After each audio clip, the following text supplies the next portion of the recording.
Hey guys, how's it going? I'm excited to stream this. Good to see work out. So basically, in the background, we've got EJ and Jesper going at it. Game's pretty close right now.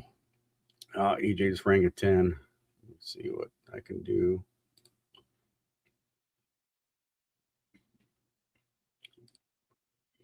Yeah, there we go.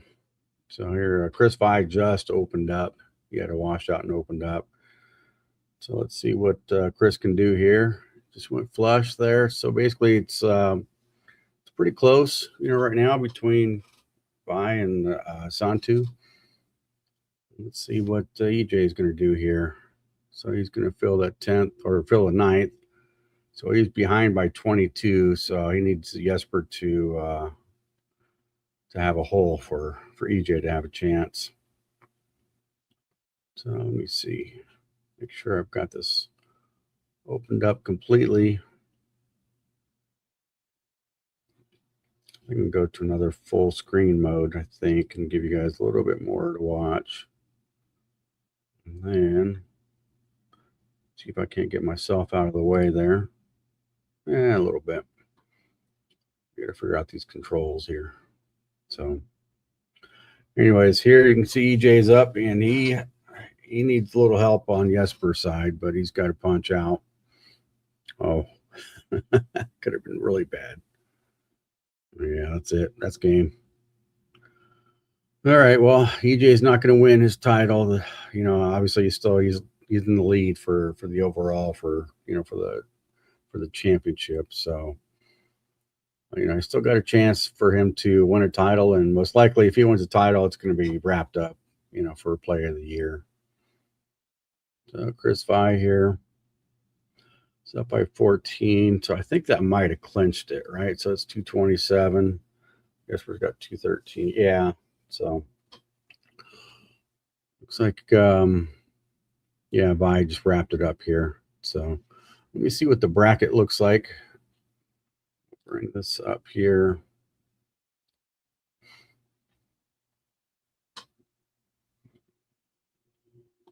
So yeah, looks like it's going to be Chris Vi against Yesper, and then the next match coming up here is going to be Zach Wilkins against Zach Weidman, or if it's Weidman or Weidman, you guys can correct me here.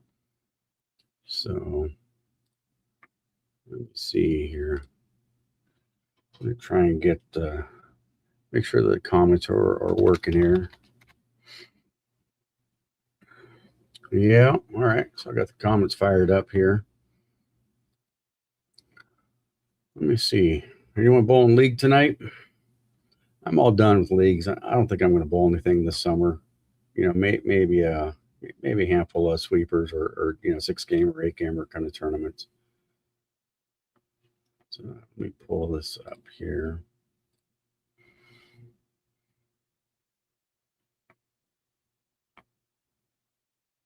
And I'll do that.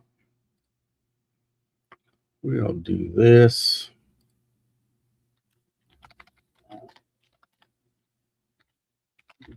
This. Oh, I may get some. Hold on here.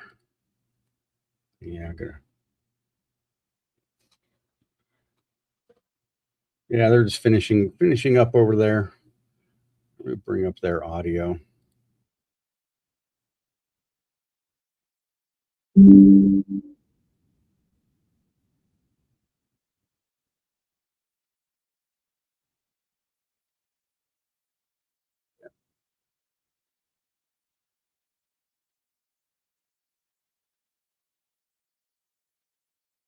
Yeah, so you got Zach Wilkins against Zach Weidman, and then Chris Vi against Jesper.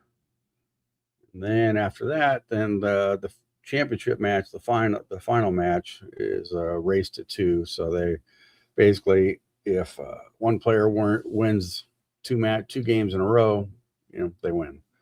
If it goes 1-1, then they do something kind of unique, and it's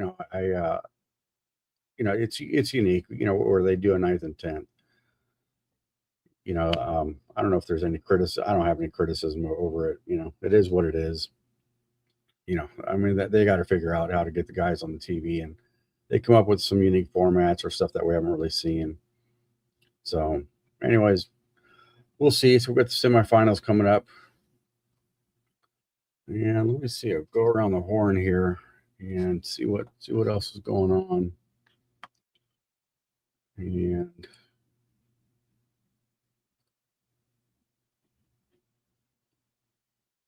I was trying to bowl this PBA 50 tournament out at almost San Diego. It's Inland Empire area. But that was full. Didn't work out. It was only like 55 bowlers or something like that. That, it's pretty small for a regional. I know it was a 50, PBA 50, but still, that's pretty small. Let me see. I'll bring this up here. What's this at?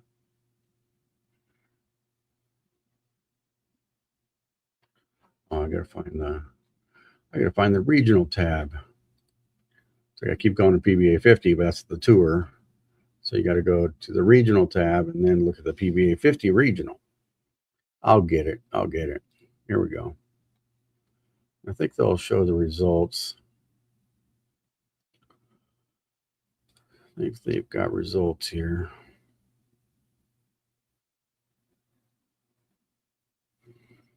So yeah, you can kind of see Jerry Vertigan managed to snap that one off. He had a pretty impressive 10-2 win-loss record for match play. That's not that easy to win that many matches. And you can see he averaged 220. He is 4 pins lighter than what Michael Haugen was doing, but looks like Mike just couldn't find ways to win some matches. Let's see what Mike's match play record was. 244, solid win. And 184, it's subpar. Definitely, loses that match. Then 205, again, a subpar game. And managed to get a 206 against the guy that won the tournament, Jerry Vertigan. And Haugen shot 245, another solid win. And he shoots 234, solid win. And Year, a little subpar again. And, loses another one. Not a good game. And then he ties at 245, so be it. And 220, gets the win, pretty much of a on-pace average game for that 220. And then 231. And one thing that they don't do, and I don't know how they could start doing it, but they don't show the 12th match. And I've seen this in other tournaments where they'll if it's, let's say if it's an 8-game block, I think I've seen it on tour, with this League Pals software, where this, on tour, if they've got an 8, in match play, they've got an 8-game block, and they'll show the first 7 games, but they don't show the 8th. Or I think it was the position round, because traditionally the last block of match play, that very last game, is position round. They take like a, whatever, quick little break, 4 or 5 minute break. They do all the tabulations. They get everyone in order. And then they do a position round, game. So 1 against 2, 3 against 4, and so on. So I'd imagine that's what they did here for this, for this tournament. So, but then they have this interesting thing here. I don't think you guys can see my cursor. And yeah. Oh, you can. Okay. All right. Yeah. So you guys can see my cursor. So basically right here, this is that game set or game 11, because they had 12 people make the cut. So this is game 11. I'm assuming this 233 is position round, but they don't say who they bowled against or whatever. I'd imagine they, probably bowled against Jerry Vertigan. So let's see what Jerry shot that last game. If that is the last game, I'm just assuming that was the last game. Vertigan shot 267. So basically he beat him by 44 plus a 30 bonus So that's 74. So let's go back and do the math. So he gained on him by 74 pins, and that was it. That was the difference because he beat him by 31. So Jerry, good for him. Shoots 267. I'm assuming in the position round against Haugen, and Haugen showed up, 233. It's about a mark above his average, for that tournament. So let's see what Rich was at. Rich Corwin finished at 44-44. Let's see if they'll pull up his. Okay, I don't know why this thing's not doing. Oh, no. All right, so I've got Vertigan. So maybe click on the name. Is this going to work? Yeah, their scores are not even showing up here. Oh, finally loaded. I don't know whose problem with that was. So, oh wow, Rich Corwin shot 297. So he wasn't first or second, And I'm kind of thinking a little bit deeper here. Does that include the 30? I would imagine it doesn't include the 30 bonus pins, that 267. I just kind of bring that up out of, curiosity, because I have no idea how they do this. So kind of go through the names: Joe Petrovich, Robert Smith, Mike Bogue, Mark Mazzula, Robert Reed Sr., Tony Rodriguez Jr., Rick Manenley, Toby Lee, Jeff Francos. Not sure what happened here. There was some funny stuff going on with the score. I don't know if he got injured, had to leave, or something. I'm not too sure because they had him, like with a 32 and a 119. So I don't know. Maybe he got injured or something. Maybe he's trying to bowl left-handed. I don't know. Hopefully he's okay, and hopefully everything's fine with Jeff. But let me bring this back here. Listen to these guys talk.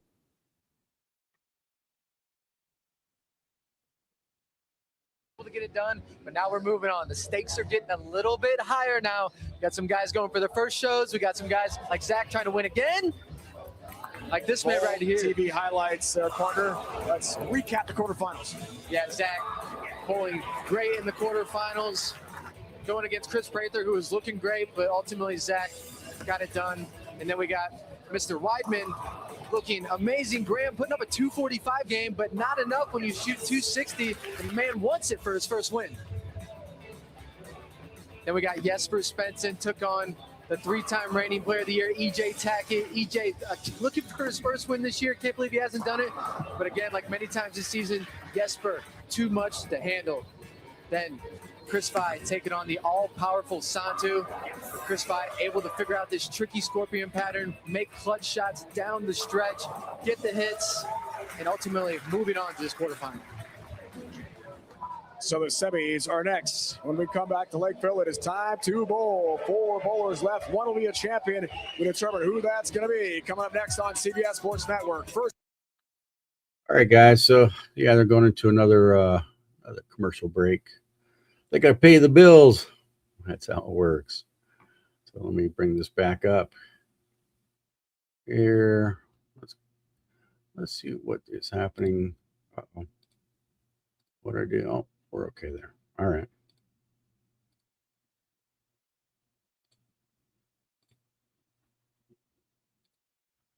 Well, that was interesting.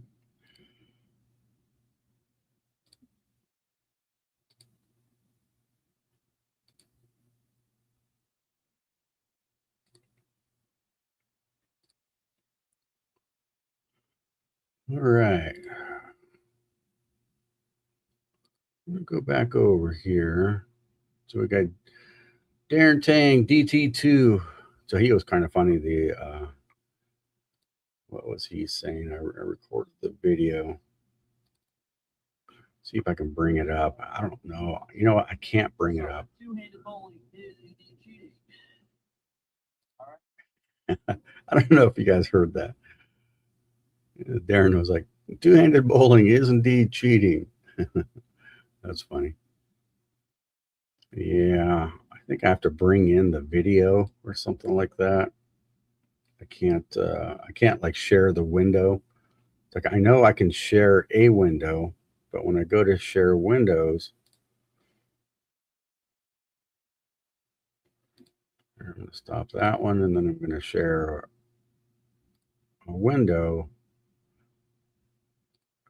but it doesn't let me bring up the media player. Oh wait, here this.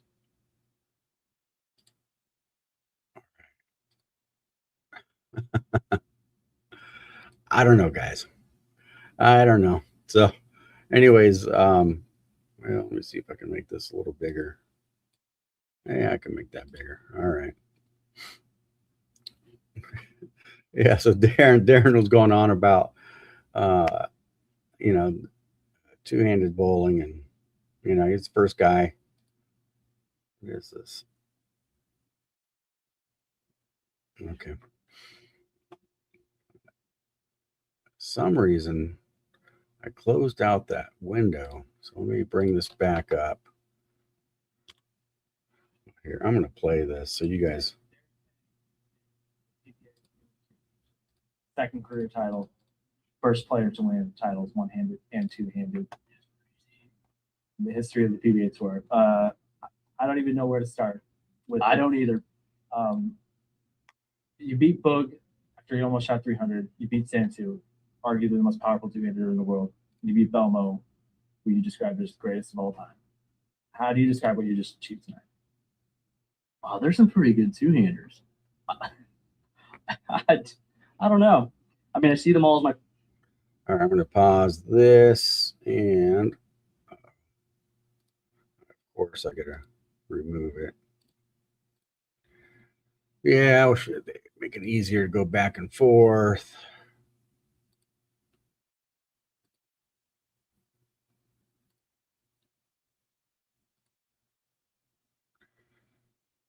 I don't know if that's going to be a good spot for my head or not, but we'll see.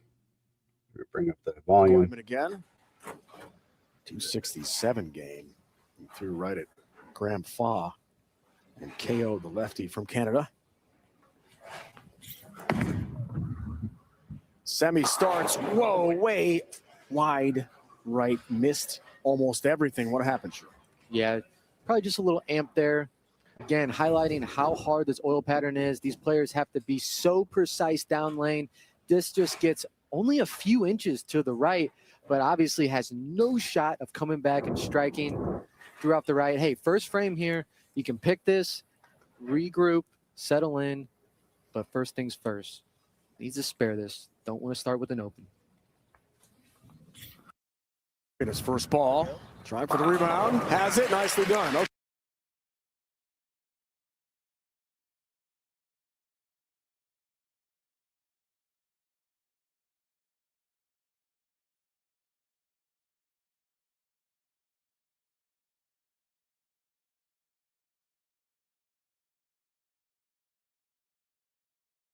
Go Bowling. To pre-register, visit gobowling.com and sign up for the Go Bowling Free America promotion.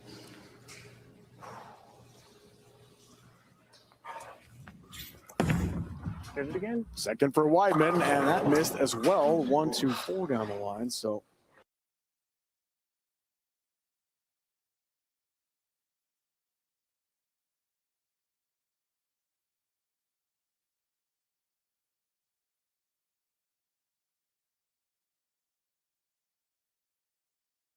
When you don't have a lot of room on the lane, it's hard to make good quality shots. It needs to stay clean right here. So he covers nicely. Really not a lot of harm done. You know, 2 errant shots, could have paid much more of a penalty for those 2. Instead, walks away with 2 spares. I'd take that as a win. See Zach looking like he's throwing a game breaker 5 symmetrical ball.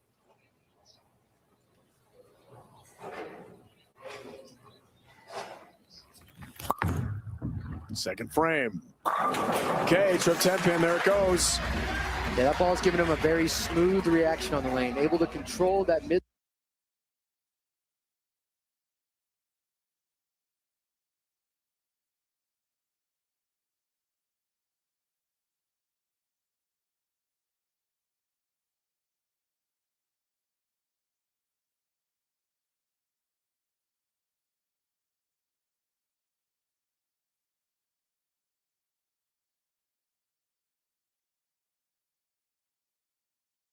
about perseverance. Never thought he'd be at this stage. The year he's had, and unfortunately, things go.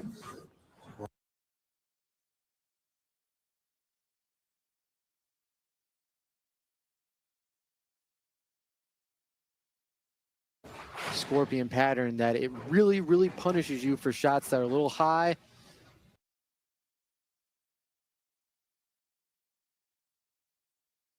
Six, slide that front pin over into the 7. Loses count, just gets 8. He told us this week about reading lanes and getting a lot of assistance from his tour reps. Combinations has been magical over the last few weeks. However, little hiccup here as we check out Weidman's arsenal tonight. Zach throwing the outer limits black hole, 7.5 hook rating. A little bit of a cleaner ball, decent amount of backhand, looking to find the pocket. That's a lot better. And we know the confidence can start to brim here for the 7th-year pro. Yeah, talking to Zach, bit of a journeyman on the PBA tour. He came out his rookie year, actually finished 2nd in Rookie of the Year voting to Matt Russo. However, and kind of thought, oh man, this PBA tour is tough. It's not that hard. He made 2 shows that year. Then the next 3 years, had a little more trouble, had a hard time making cuts, cashing, tried to reinvent his game a little bit. Now getting back to what Zach does really, really well. You're seeing it here today on the show. In Tampa, 3rd, the 2021 Chameleon Championship of the World Series. Messenger knocks the 10, but doesn't knock it out.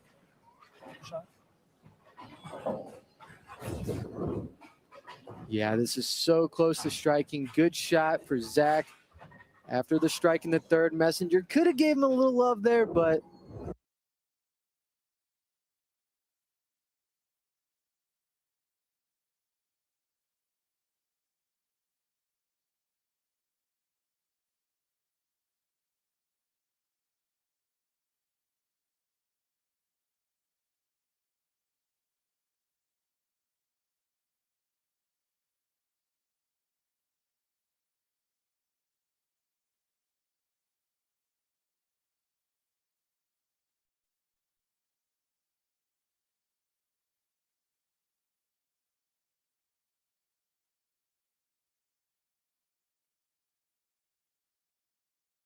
That's a little better. You like that? That's why. Smokes the pocket. 3rd strike.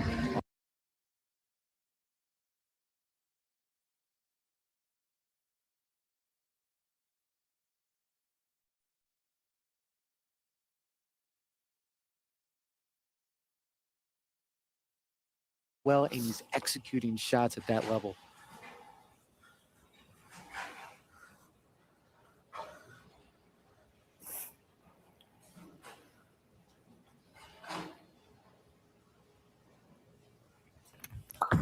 No, Zach. 5th didn't like it. Runaway Brooklyn. Gets the break, gets the strike.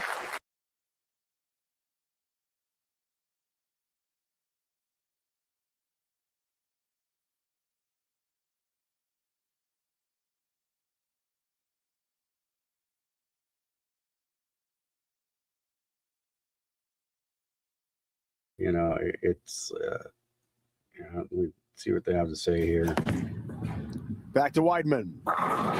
Bringing 10 pin. Well, forget about that. Messenger hammers it. Oh, hi-ya on the Messenger. Pin action shrimp. Yeah, the one before didn't quite get there. Zach said, not this time, just enough.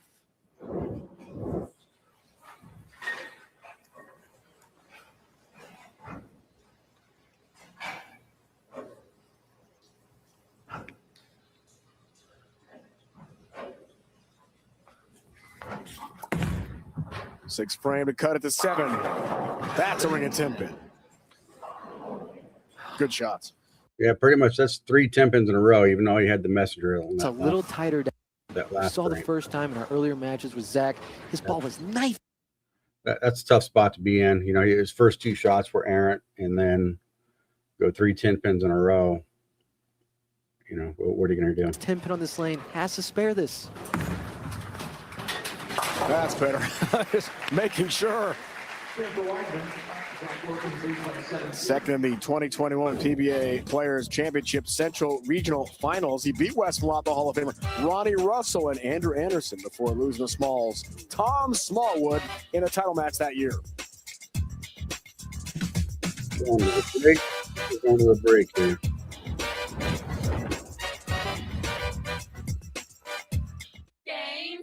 All right, let's listen to Darren's interview. He had some interesting things here to say. Let me bring this up here. Yeah, it stinks. I got to like stop sharing the screen, and then I got to go back to the other one. I got to get better at this here. All right. And then I got to bring it back to the stage. And then all the while I got to watch, see what's going on live. Peers now, I compete against them day in and day out. And hold on here. I want to play in case you guys didn't hear this. 15 minutes. Let's start with two-handed bowling is indeed cheating. All right, Darren Tang. I thought that was pretty funny. You know, it's yeah, there's a lot of opinions on what you know, two-handed bowling and, you know, whatever. You know, it wasn't like Belmo was the first, you know, when it came to, you know, taking your thumb out or not using your thumb or whatever. You know, pretty much what happened is, you know, these weight blocks allowed, you know, the weight blocks allowed this to happen, you know, because these weight blocks are pretty strong. And then you get these cover stocks that, you know, that are just out of control. But yeah, you know, back, you know, mid 90s, early 90s, you know, there's a couple of guys that were playing around with it. I mean, not two-handed, but they were, you know, we just called it palm bowling, you know, because that's just what they were doing. And I don't know if it had anything to do with, you know, is it cheating or not cheating, you know, using two hands. But so we had, you know, probably on the national side of it, you know, people that recognize, you know, Mike Miller. You know, he was a thumb in guy for a while on tour, and, you know, just really didn't have the rev rate to compete. You know, certainly on the tighter pattern or the patterns that were more difficult, you know, he would be able to compete. You know, but then when things started to open up, you know, and then back then, you know, we didn't really, we bowled on fresh. You know, if you're A squad, and that was it. They oiled once, and that was it. So a lot of times you were bowling on, you know, what they call now, you know, burn, double burn, triple burn, you know, whatever you want to call it, you know. And, you know, that's where Mike believed that he had to, you know, find a way to compete. You know, Bob Benoit's another one, you know, that, you know, yeah, Bob Benoit was thumb in, but he retooled his game. You know, that's where we saw that perfect game in Grand Prairie. And so, you know, Mike Miller, you know, decided to, you know, try palming it. You know, we just called it palm bowling. You know, it wasn't two-handed. So there's another bowler out of Southern California, San Diego area, Bob Markowitz. He was good. So, all right, I'm gonna bring this back here, and we'll talk more during the next break about two-handed and whatever else.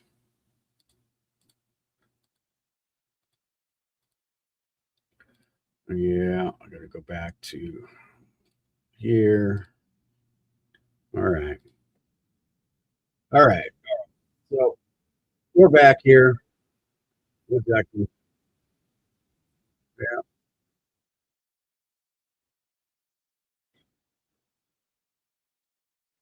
Yeah. You know, I didn't really watch Zach Wilkins a lot, you know, like last season or whatever, but it just really looks like his overall confidence is a lot higher. You know, his body language is, you know, what I would say is different compared to, you know, before he won.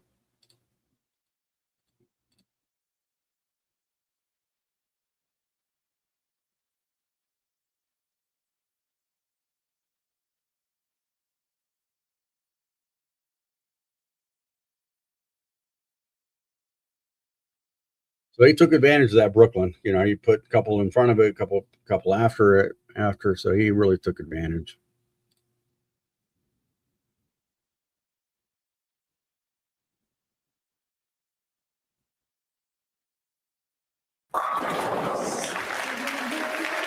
Well done there. 7th frame works on a spare, though. He's a big hole.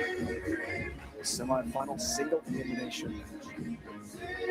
Weidman's bowled good outside of those first 2 errant shots, made a ball change, got control of the pocket, just hasn't been able to double yet. This left lane giving him some issues. All right, this is opportunity to double right here. I mean, he's had the pocket. Regional title, no PBA tour titles. He bowled collegiately at Purdue at the club level.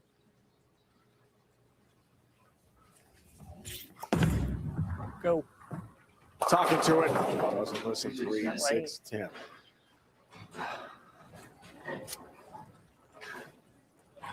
Yeah, and that's Yeah, he's just not comfortable out there. You know, it's so touchy, and you know, I wish they would have had a camera, you know, behind the shot view of that.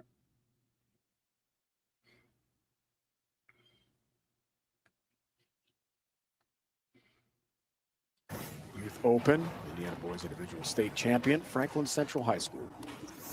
Also, Tell you what, Wilkins got this thing. You know, if he finds a way to win this match and then go on and win the next match, I'll give him 2 titles. And at this point, EJ doesn't have a title this year, so he would definitely be in the lead for Player of the Year. looking to stay hot. Pin action, Messenger doesn't quite reach the 10 pin. That's okay. He'll take that. That's what he's looking for right now. Just hit the pocket, avoid disaster, and clean up whatever's left. It's a high-quality shot for Zach here. Just doesn't quite face up, but the lanes are difficult. It's hard to even get to the pocket. Great result. Stays clean. You know, I don't want to jinx this guy, but he seems like Zach Wilkins. Seems like his spare shooting's pretty good. I don't think I've seen him miss a spare. That's just, but also I'm not trying to memorize when guys miss spares. So he's got a nice lead here.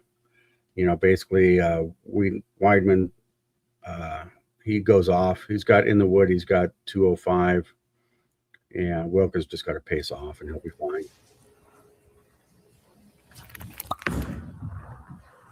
Foundation frame had to really hurry, missed the target. 248 stands for him. That could have been a lot worse. But basically, if he doesn't spare here, he's gonna. Yeah, he's this gonna is be forced. a very big break for Wilkins here. Right. This is a little wide. Depending on what his quite count hit. is. If that 10-pin stands, we have a Misses very, the spare, very he may different need match. one. Instead, gets the break there, and that's just such a massive break. Yeah. Now That was leaving right. something That's he a can huge pick, break. but still no gimme. Using his reactive ball, hooking at it, cross lane. Wants 3. Oh, I sure hooked right into it almost. And chopped it. See, I jinxed him. I was kind of like, I haven't seen him miss a spare. The very next frame, that's a miss right there. That I don't care who you are. That's a miss, and you got lucky. In the 9th there.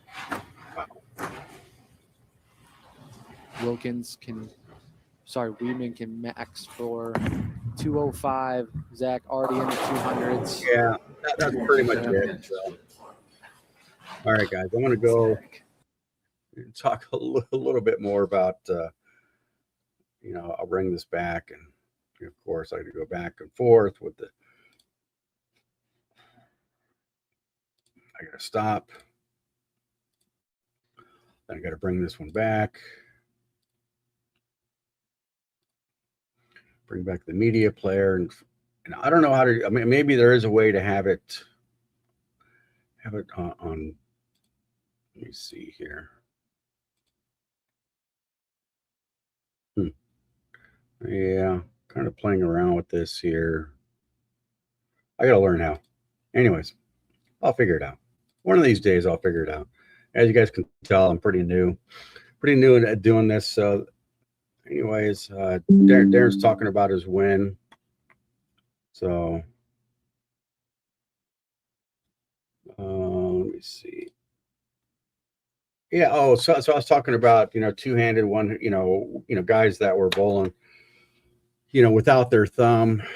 I think the only two that I knew about that, actually what I would consider had some success at it would be Bob Markowitz in Southern California and Mike Miller on the PBA National Tour. Markowitz was a regional guy, and he also bowled PCBs. And for us, here on the West Coast, PCBs were pretty much identical to the regional program.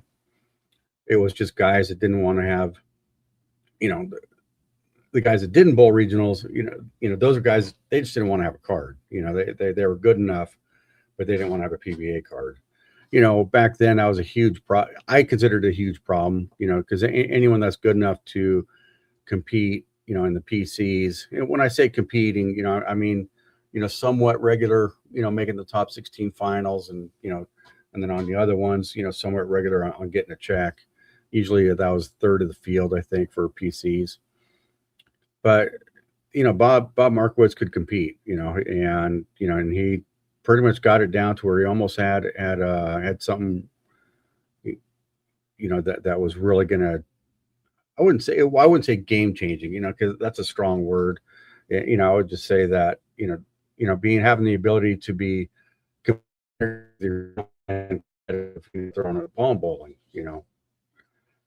So anyway, so we kind of fast forward, I don't think there was really anyone else doing that, just because, when you're growing up in the, in your teens, it was just always thumb in, that's just that's what bowling was, and there was never a discussion over, throwing it two-handed and, if it was legal or illegal or whatever, it was just kind of like the only thing that was really illegal, if you want to call it that, as far as ABC or USBC, was that, when you establish an average, you had to declare, is this left-handed or right-handed, and then I think they had some rules in there as far as, like, you had to finish the game left-handed if you were designated left-handed, but you could start the next game as right-handed, but you had to designate it, it'd be like considered a sub or something like that, substitute player, something that there was rules behind it, whatever. And I don't know what happened when Oscar Palermo came on the scene.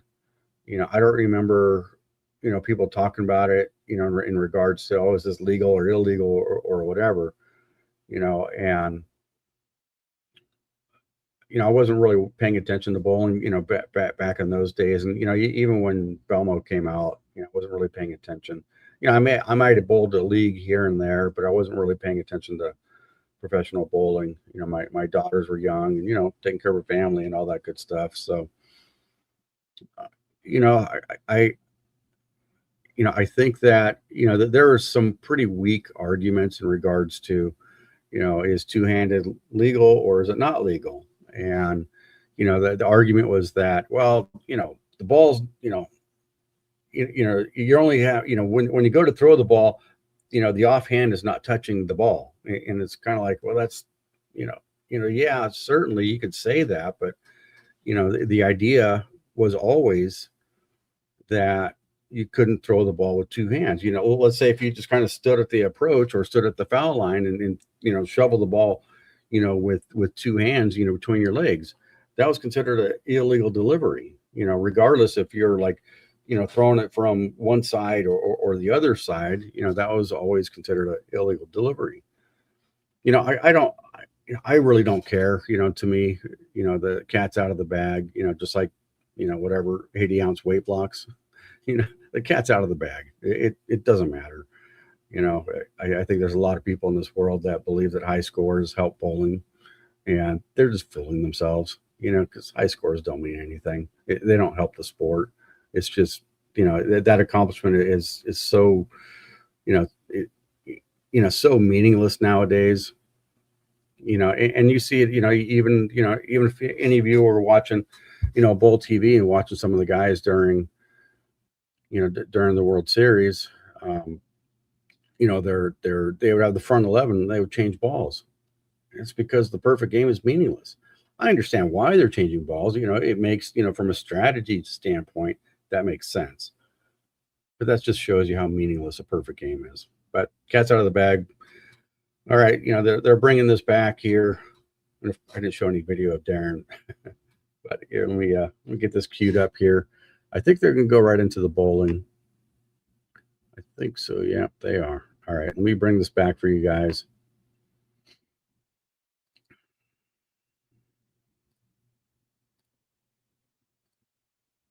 Oh, they haven't started just yet. Let me bring this back here.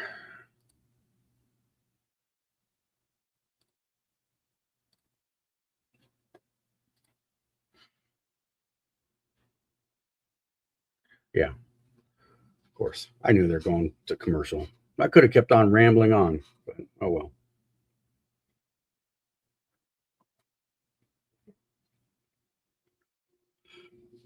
As far as different styles out there, there was some, somewhere they were talking about, I think it was on Bowl TV.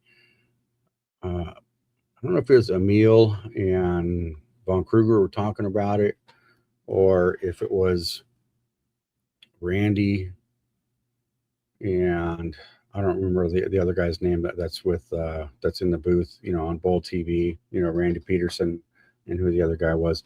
But they were talking about rev rate, for guys that had their thumb in. They're kind of going through the history of, high rev rate players. And of course, Robert Smith comes up, and, could be, because of course, there's going to be a comparison between, in regards to high rev rate, I'm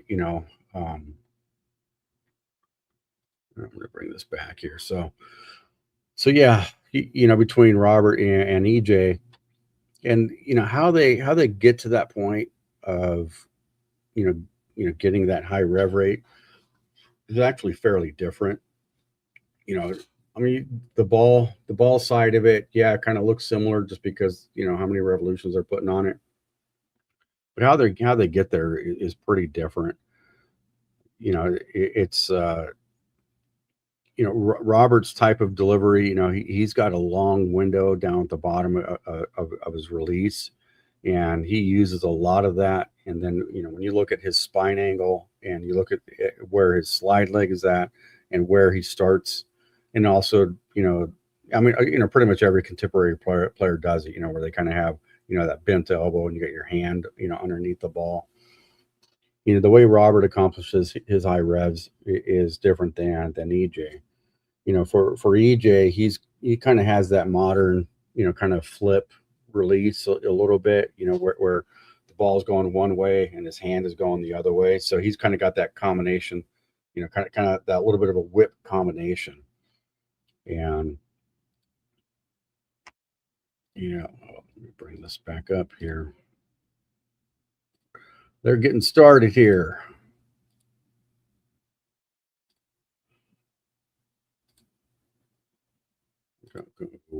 Go and use that one. Let me bring up. Make it a lot sweeter with a win here tonight. Nice start. Yesper looked like he's picking up right where he left off, throwing a storm concept, a ball that's just above his urethane balls that we're used to seeing him throw on TV. Great opening shot for Yesper. Now Chris throwing a storm bionic. This is a symmetrical ball, stronger cover, different ball than he threw in the previous match because now we're on fresh. Just outside Columbus, Chris Vi. Good start for him. I don't know if you heard that, but they are on fresh. So that's good information to have. And I think this is going to be a pretty equal match just because they're both on the fresh. He gets so much leverage at the bottom, and Chris has really adapted his game over the years. When he was younger, threw it very hard, very straight, lots of ball speed. Now knows how to manipulate his hand, manipulate his speed, play all types of different shapes. That's why you see this man on a lot more TV shows no matter what we put on the lanes.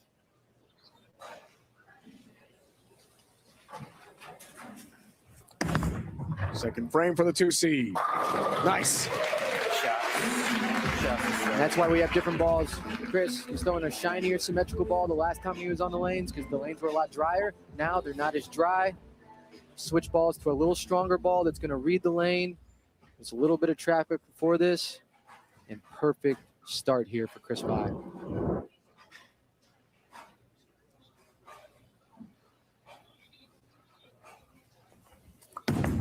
Yesper wants to answer, and he will.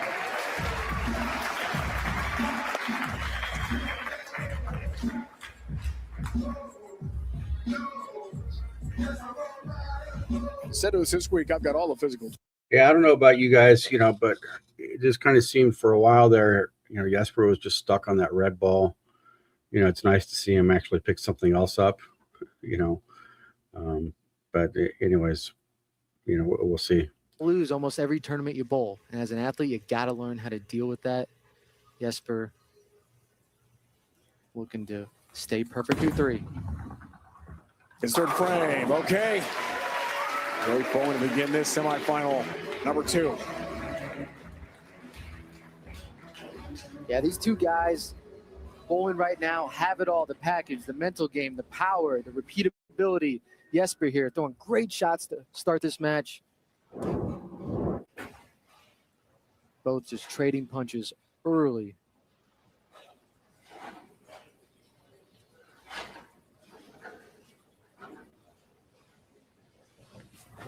.227 game for Vi, his first. Wow.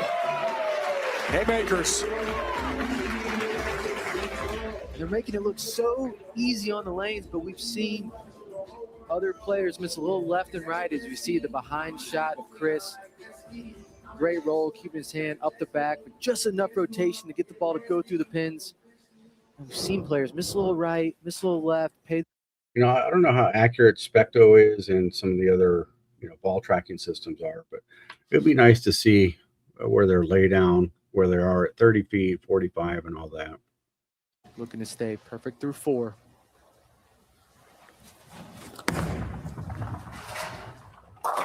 Does just that. Wow. Yeah, I think Vi is repeating pretty well right now. Even though that ball wasn't flush, that was still pretty close to the last time he was on that left lane.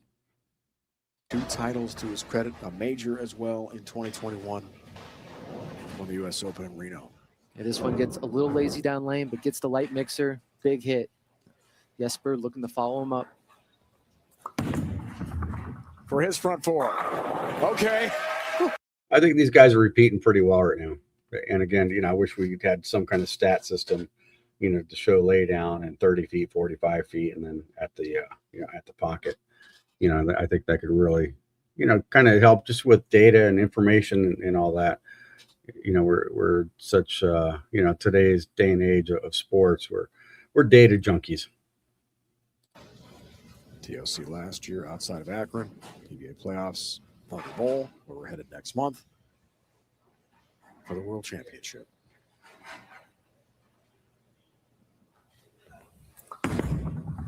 For the front 5. Here we go.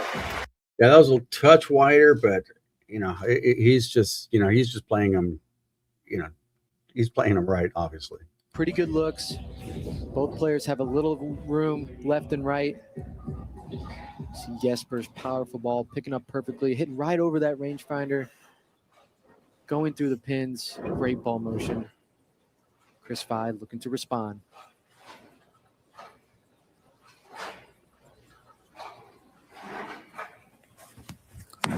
To tie it again. Wow. I thought that was in early. Perfection for each. Yeah, when you're talking to it and it listens and does what you ask it to do, man, that's when you know you got a good look. Chris puring shots here through 5 frames. Now it's just rinse and repeat. You have a great line. You have a great idea. It's just execution.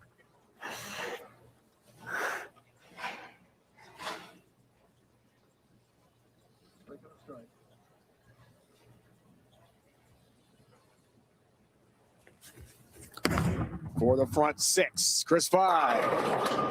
7-10 disastrous split. Can you believe it? I agree, man.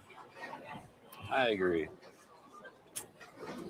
That's a pretty bad break, you know.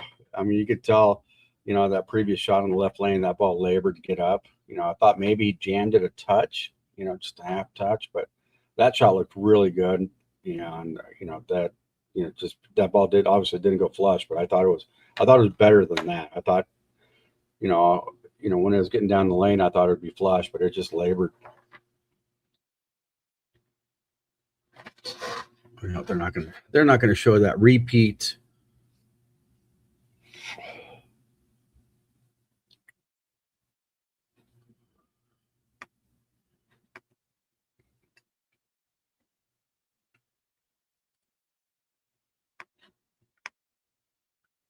All right, there's got to be a way for me to share the video.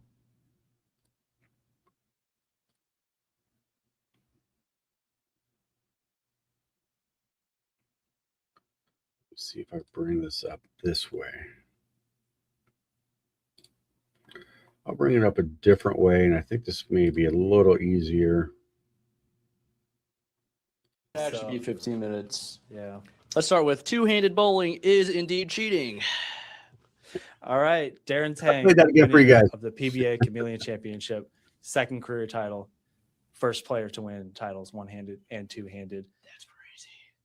In the history of the PBA Tour. I don't even know where to start with I don't this. either.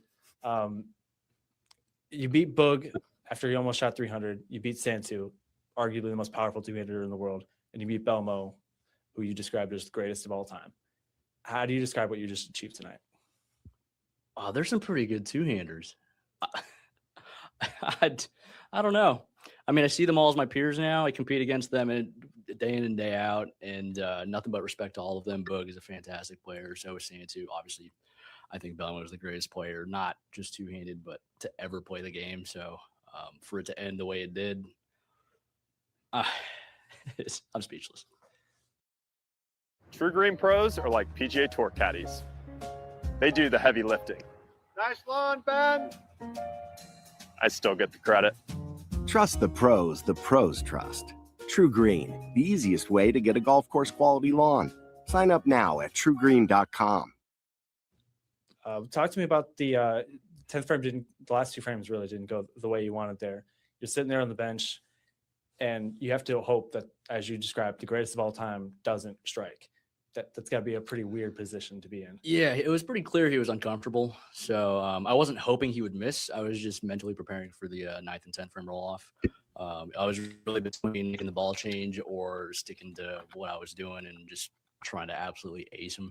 I didn't throw the greatest shots all night by any means, but I mean, I stuck to my bread and butter. It's really finding MOE, giving myself as much margin of error as possible. And, I definitely had it against Boog.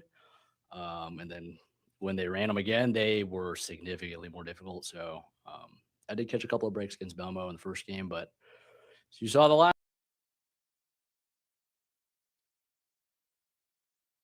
All right, bringing it back here. A little fast, a little wide of target.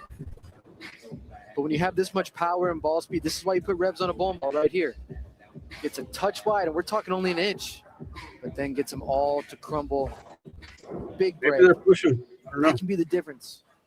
Jesper Sherm has the first 6 strikes to work over 300 games. Should hear any of the pros on tonight's show. Bowl perfect game. Everyone in America can receive a free game of bowling courtesy of Go Bowling. To pre-register, visit gobowling.com and sign up for the Go Bowling Free America promotion. How about another one, Yesper? You better believe it. That was a lot better. Tattoos the 1-2 pocket with power. 7 in a row. 7 in a row, also known as the Minnesota Salt Shaker. Oh, God. Still don't know what it means, but that's what they're telling me to If we're say. admitting we're going to say that. I mean, I get it. So apparently 7-bagger is called the Minnesota Salt Shaker. I don't know what the hell that is. Whatever. Bound after that brutal 7-10 in the 6th. Looking to bounce back, and that missed the target.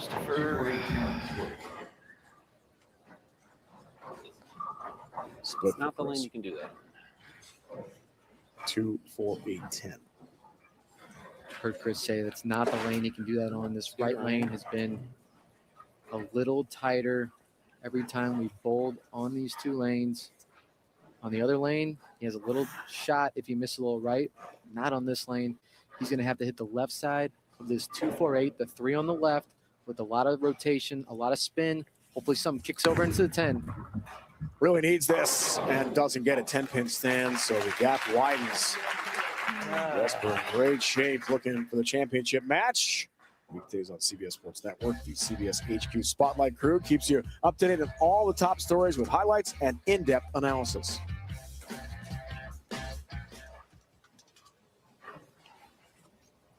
Bowling can be a brutal game. Yesper throwing a very similar shot that Chris did on that right lane. He got them all to crumble.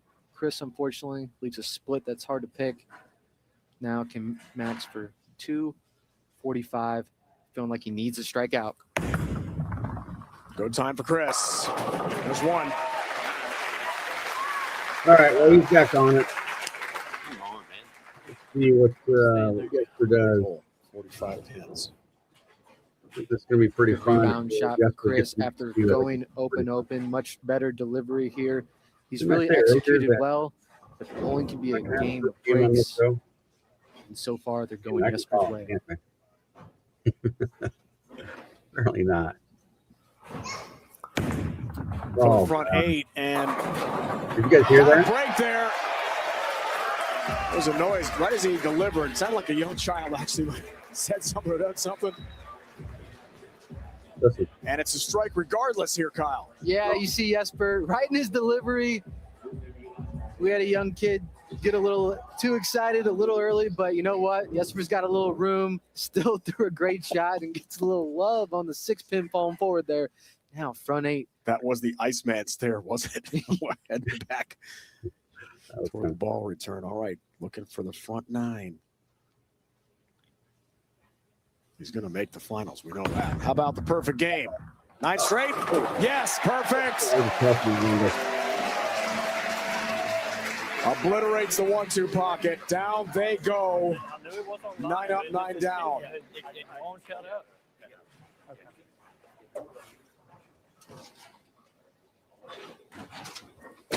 Yeah, that's pretty much it. That's going to do it. Jesper's going to take this home. Chris 5, good game. But when Yesper Get out of the way, is Vi. dialed in like this, very few guys on the planet can strike and keep up with him. Right there for Chris Late. He knows it's over, but he'll take it. Looking for his 3rd career PBA Tour title. That's Granacote at the Lucy in Houston. Did you ask for a re-rack? Chris having such a good second half to this PBA Tour season. His bowl great, and he accredits it to his mental game. As a bowler, you're going to throw bad shots, and he told us that he learned to deal with those bad shots so much better so they don't carry over into the next one. That's why he's able to be so consistent week in and week out. Great lesson for any young bowler out there looking to get better. I don't know if I was Zach pointing. Wilkins is into the championship round, trying for his 2nd title of the season. He is collecting data now. There's Darren Tang, who competed tonight, won last night.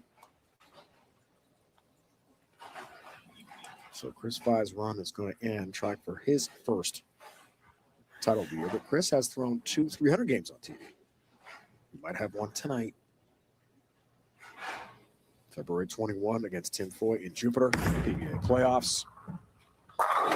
Nice shot there.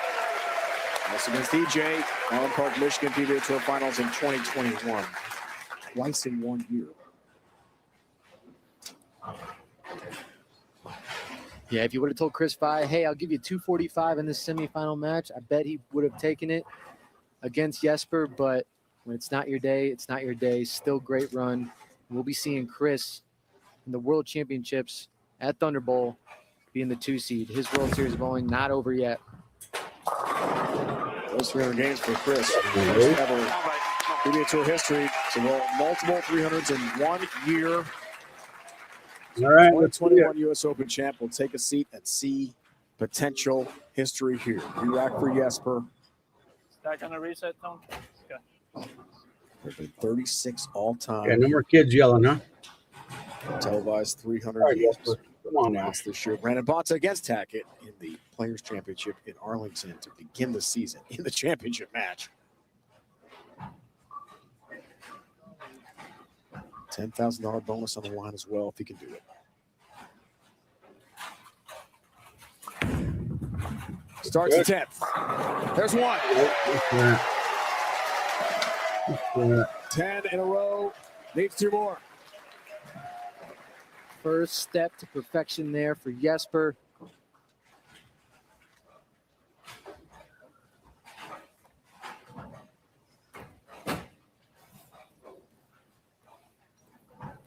And a year that's been such a struggle for Yesper. Trying to just power through before he go home to Europe and see his family again. Wouldn't this be something?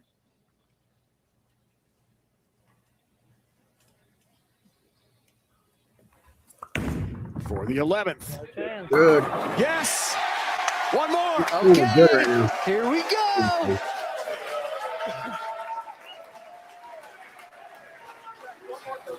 It'll be his first career televised 300. How about that shot in the 11th here for Yesper?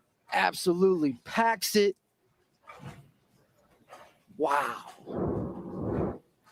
One more for perfection.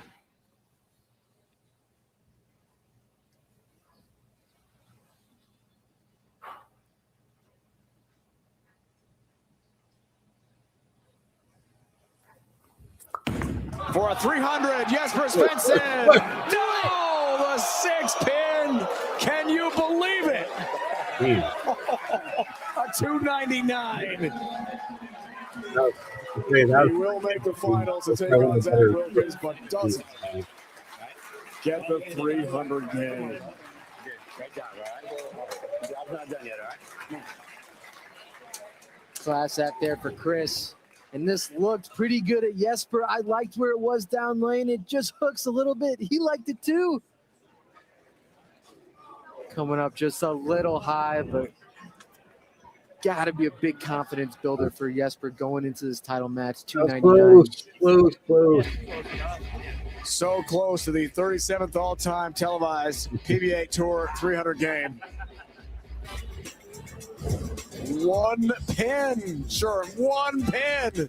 It's the 6 pin. A great shot. But he wins. He's off to the finals. That was fun. That was pretty cool. Yeah, bowling. Such a well-oiled machine of mischief for the masses. Commercial. The Egyptians made bowling the sport of pharaohs, and yet bowling said, no, I am for him, for her, even that guy. Yeah, don't do that. You like the stage for us. You bring the encouragement. Pinky and all you ask in return, what's your shoe reference. size? Don't go boring. Go bowling.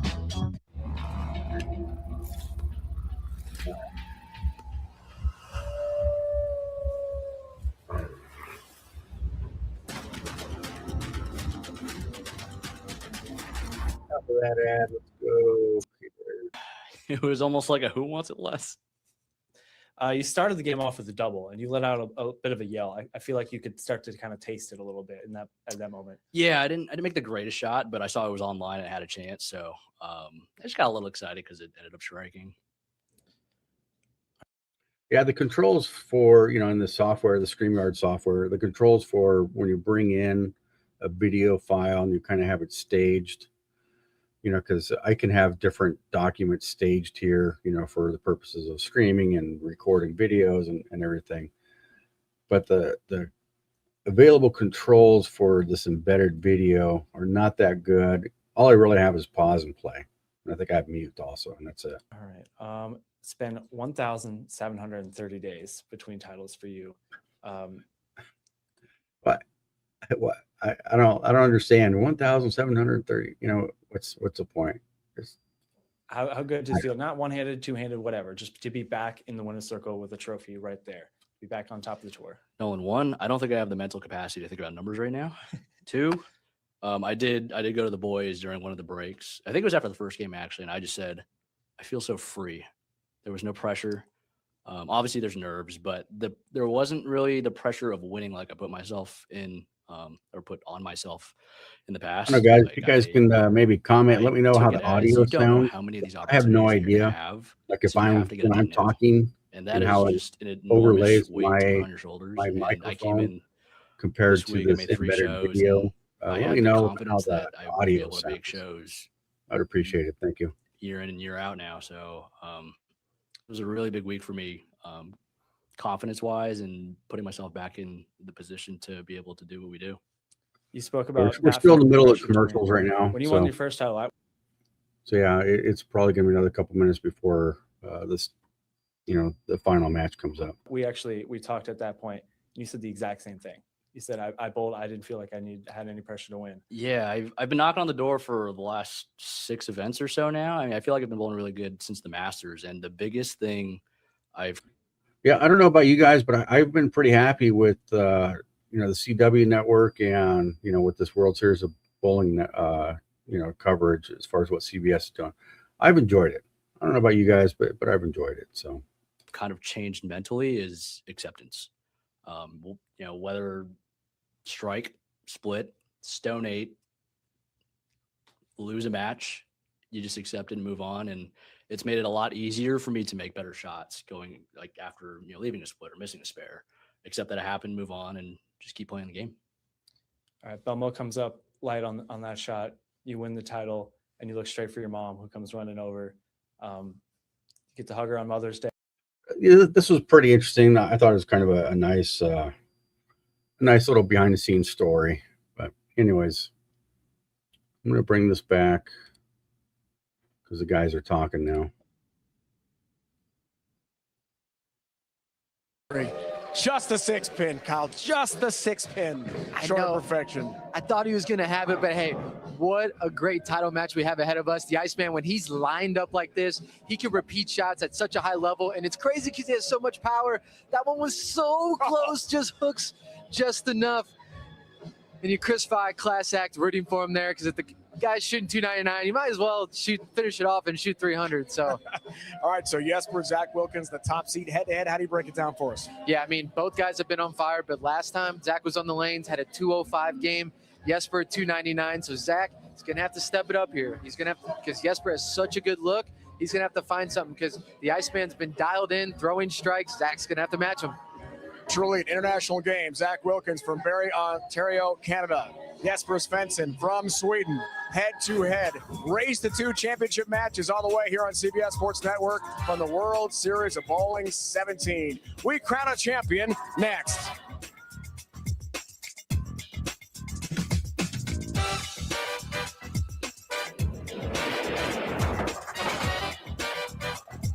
This is where it happens, right here at AMF, where PBA stars roll, where the best in the world compete, where the biggest moments come to life.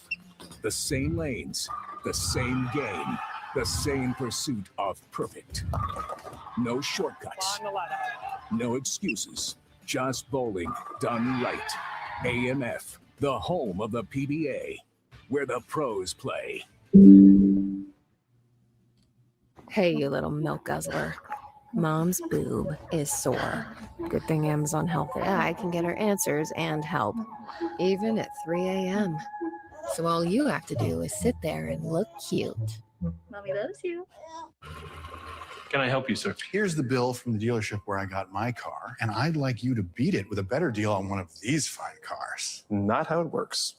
Guess you're not as cool as Verizon. Bring in your bill from AT&T, T-Mobile, and others for a better deal today. 100 years ago, no one would insure cars for military members, so a group of soldiers backed each other. Today, we're still serving the military and their families with those same values our founders shared. USAA, taking care of our own.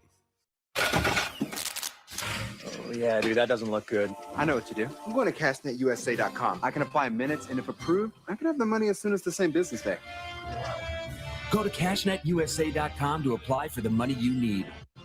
Spectrum Business delivers commitment with every connection across the country. So where are we now? In Austin, our award-winning service makes this business stronger every day. And in Milwaukee, we're saving game night. Hold on 1 second. with invincible Wi-Fi that stays on when the power goes out. In Rochester, we're fueling learning with fiber-powered internet fast enough to spark imagination. We turn service into partnership. Spectrum Business.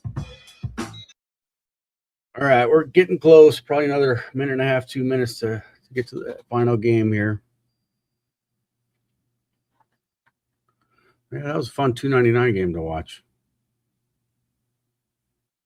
I thought, again, I wish they had, stats or data on lay down, hook point, and all that, and speed, and not the stuff that you see at the bowling centers right now. That stuff is terrible.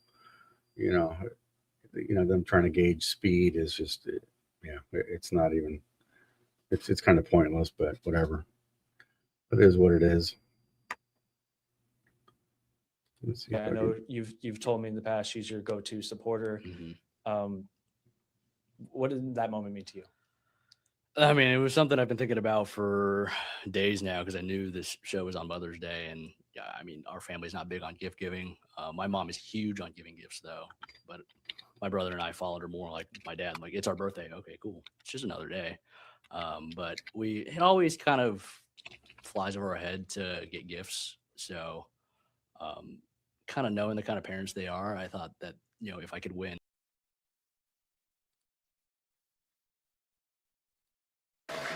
All right, party people, here we go. Here we go. Record books as a champion. Remember, they got to win 2 matches, or if they tie, then they have a 9th and 10th frame roll off. Zach beats Zach. First semi. Race to 2 begins. Wilkins. Good shot, 10 pin. Zach looking to become that may be the difference right now as far as how that ball on the PBA tour this year, as this is a race to 2 format. The to the right-hander winner of this game is going to earn 1 point. If we have a tie after 2 games, it will be a 9th and 10th frame roll off. Yeah, I think that, the way the ball's entering, from the right side, it just seems like, there's 3 bowlers there, even Chris Vi, he had a couple of balls that just labored trying to get up the hill. And now that first ball with Zach, we'll see. Because Jesper did not have that. Before he takes that flight home to Sweden tomorrow.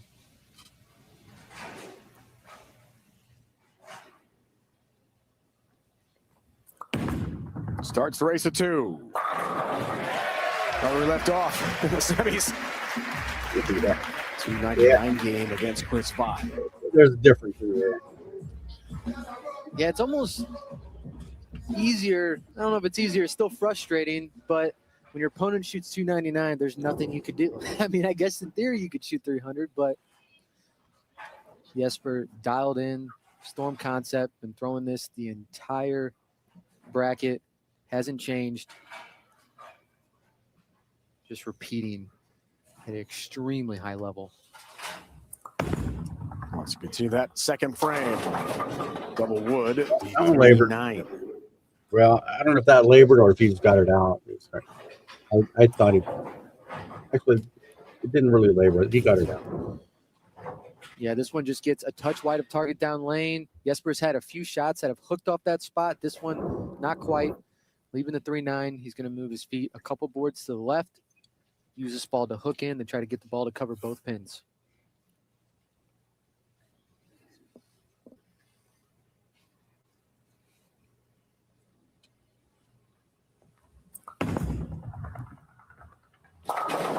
Covers nicely.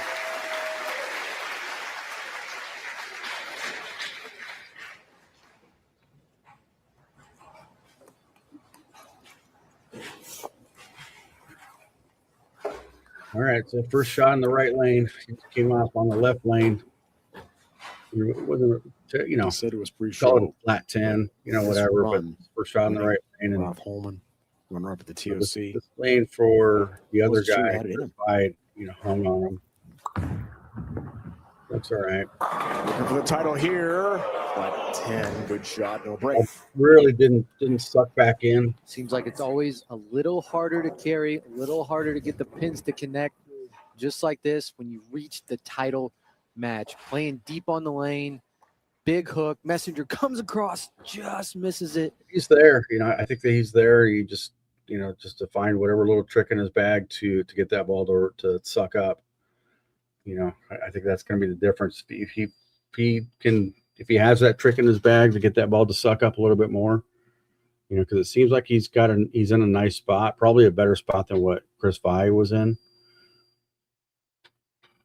I mean, that's just what it seems like, from my point of view. That we saw him throw in the semifinal match, but probably has his feet a good 10 boards to the left on the lane, probably targeting an arrow deeper on the lane, trying to stay ahead of the transition. 33 roll, runaway Brooklyn. That's not the ball. 5-9, standing. He's standing really far left, but missed his target way left. This ball had no chance. You heard him say this is not the ball.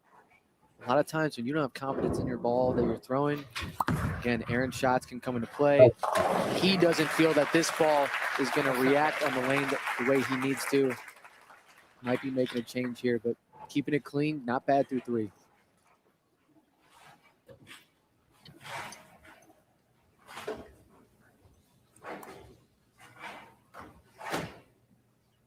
Three spares for Zach to open up game 1.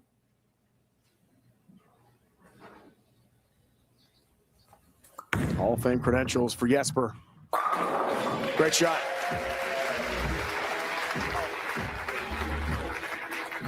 It's pretty strong right here. This is an A-plus textbook shot for Yesper here. Exactly what he wanted to do with his hand. Released. The last one on the left lane wasn't up to par, wasn't up to the Yesper These standard. guys do, I think on CW, the championship match, they were doing no commercials on the final match, but this may be a little different just because there's 2 games. See the win probability for Yesper game 1. Got the edge now. The 3 seed there lost to Brandon Bonta, of course, went on to win it all with a 300 game against EJ. There was another Hang on a second. Another noise there. We had an inopportune cough in the stands. It happens, and when it's quiet like that, little anything can bother you, right? Little things will get to you. Where normally in a loud bowling alley, you wouldn't hear something like that, but right now in the show, you can feel the pressure in the air. And right here, someone just coughs, and Yesper wisely backs off.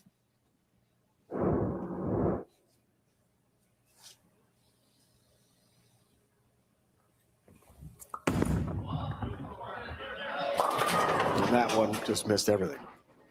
3, 4, 6, 7 split. That's 2 balls in the left further lane left of on the labor. shot than the one before. Or just didn't make it over the hill, whatever we want to call it. You missed that far left on this pattern, there's no recovery. We call that out of bounds. You might as well wave to the ball as it goes over there because it's not hooking back.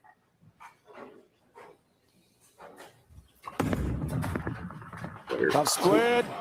And loses count 2. Going for it. So now this is an interesting situation for Zach.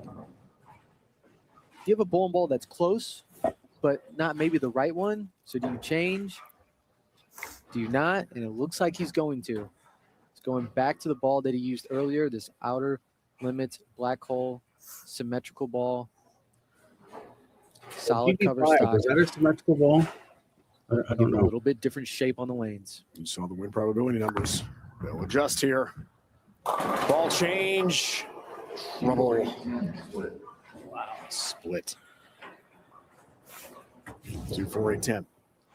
Yeah, switches to a ball that's a little cleaner, a little more off the spot, but a little too clean on this one. Doesn't quite shape up to the head pin. 2, 4, 8, 10. Well, he knows pick this one. He's going to have to he made slow that hook it, 4-8. get a lot of spin on the ball, hit the left side of that 2 pin, try to get something to fly over into the 10 by also carrying the 8. Oh, he does it! Oh, wow. 2, 4, 8, 10 split conversion. That was sweet. Oh, baby. It's not all You got about the outer limit. striking on the PBA tour. These guys are the best because they can do it all. When the lanes are gross like this and you're leaving ugly splits, you got to be able to pick How about you? Would you, knowing that Yesper doesn't have that left lane, And Jesper's probably going to miss right on that left lane. Would you just go to something predictable like urethane? That's a thought. To his fifth frame.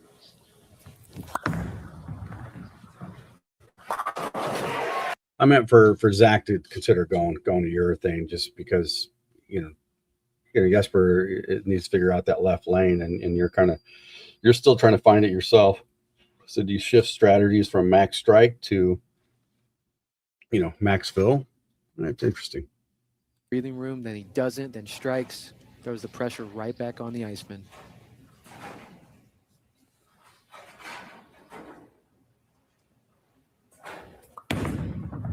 Down by 9. Off the open.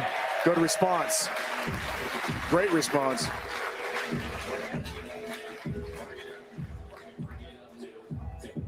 Fourth USBC Masters as well this year in suburban Detroit. So 2 top 5s in majors this year. This is going to be a very telling shot for Yesper on the left lane here. The last 2 were a little wide at target. He has to make the correction, make the change, and commit to it.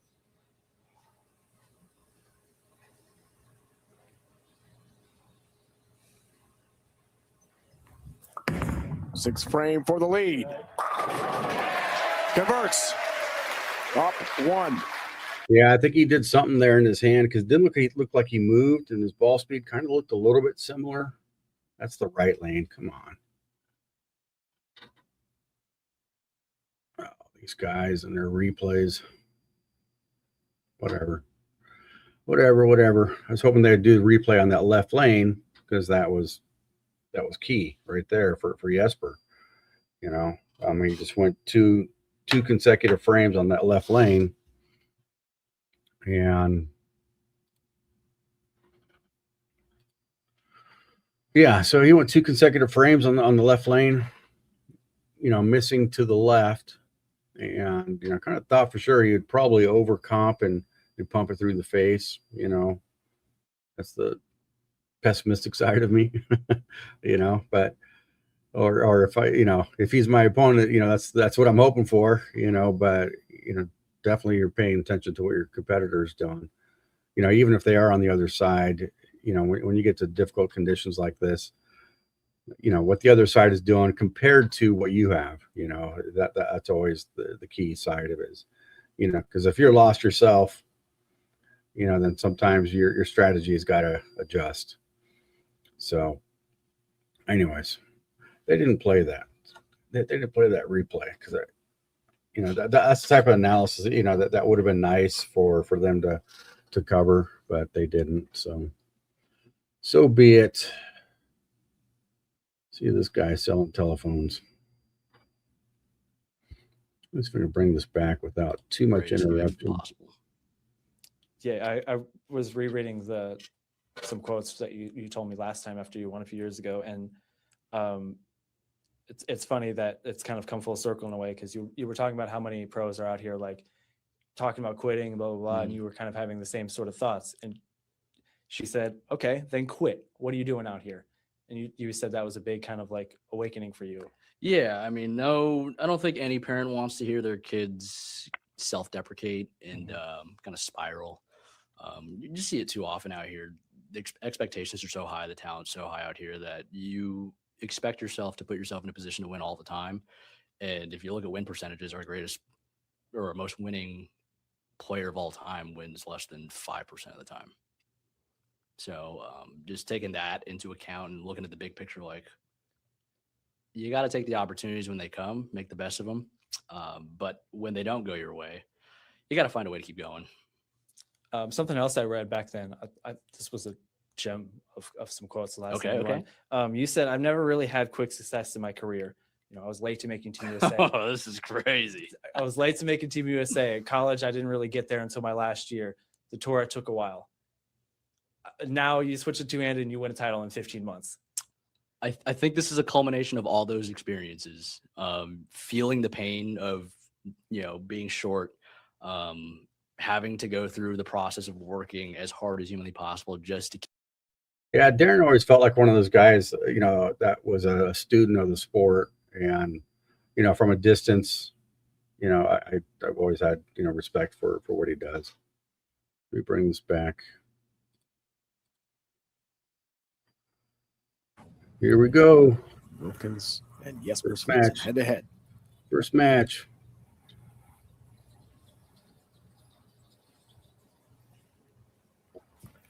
Zach out of the break. Looks for the double and a lead. 10-pin Messenger. Doesn't quite get there. That was good. Good shot out of the break.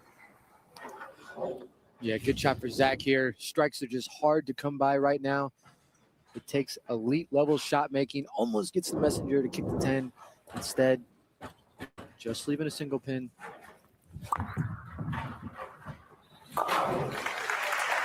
That's that. So our finals, Fiore and Tahaba in Portland, Maine. Then they knocked off the Lavery Spar twins, Anthony and Sean. For the championship title match, along with AJ Chapman. Race to 2 format. Game 1, 1 point. Game 2, that's it if you win the first. Otherwise, 9th, 10th frame roll off, which we have not had so far. First 2 nights.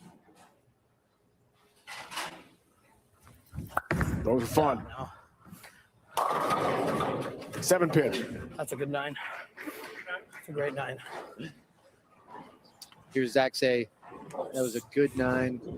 This one getting wide of target, flirting with what we would call the out of bounds, but in Zach fashion, gets that ball to hook out of nowhere, just leaving the 7-pin, and look at that facial expression. He'll take it. Now just clean it up. Takes care of that. 3-time Canadian Youth Champion, 2-time Canadian Youth Bowler of the Year, and Junior Team Canada member from Barrie, Ontario, originally. Zach's doing what we call grinding right now. Doesn't have a great look. He's hitting the pocket, but they're not quite all falling. The Iceman working on the double, looking to take the lead. Rookie of the Year. Go up by 12 here, partner. No. Whoa, this changes a lot of things here. Split instead. First time missing on the right. Yeah, Yesper just misses in on this shot. I'm looking at that far left mark, that tracer. You can see it's just inside of it right there. He's been rolling right over it. And because of that, goes to the face, pays the price. 4-6-10. Just needs a cover 2 here. Working on a strike. Keep his count. Does that. Leaves the 4-pin open for him. So had a chance to take a nice lead. Instead, 13-pin hole. As we break down the stat pack for you. And that's a testament to how good Yesper shot making was in that 299. Made it look so easy, like he could just throw it anywhere, but he couldn't, because you see he missed a little left, a little right. He's paying the price. He's leaving splits. Now he needs to get back on the strike train here in the 8th. You talked about grinding it out. Saw the perfect numbers. Spare conversions for Wilkins. Great shot there. Yesper in the 8th. The punch out. But frustrated with the open down 13. When matches get gritty like this, remember that 2-4-8-10 conversion by Zach. He's kept his game clean, and because of that, doesn't necessarily need strikes. He still has a lead, but I'm sure he would love one here in the 8th, stepping up on this right lane.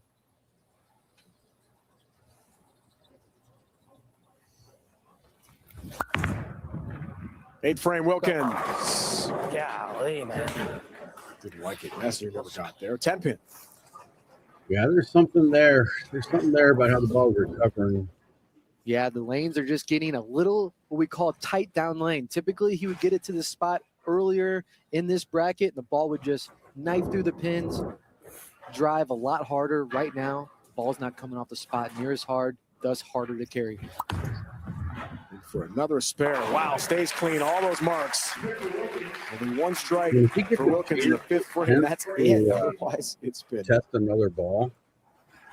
5-9 spares, 1-8 spares. Yesper just falls apart in the next 2 frames. That's good spare shot. Right? It's not Doesn't get better than that. It's a good professional game right here. When you don't have a look, you can keep it clean. you keep yourself in contention. What a shift from the near 300 game we had earlier from Yesper tonight.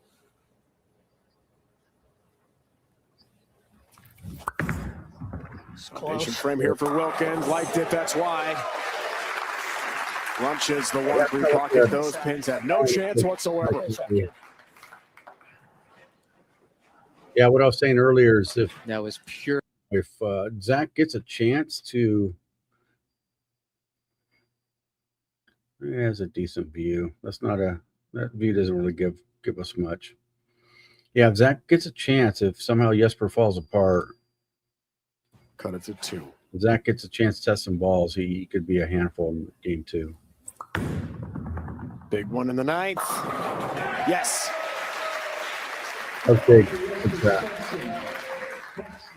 Now he's had 2 in a row. He just went high flush on that left lane. So he just went high flush. So we'll see what Yesper does. Big foundation frame for Yesper.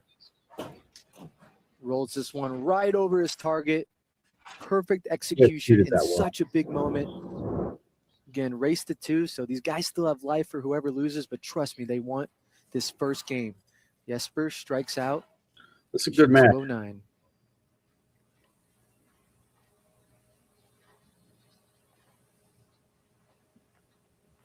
In the 10th to regain the lead. 7-pin, stubborn and stands.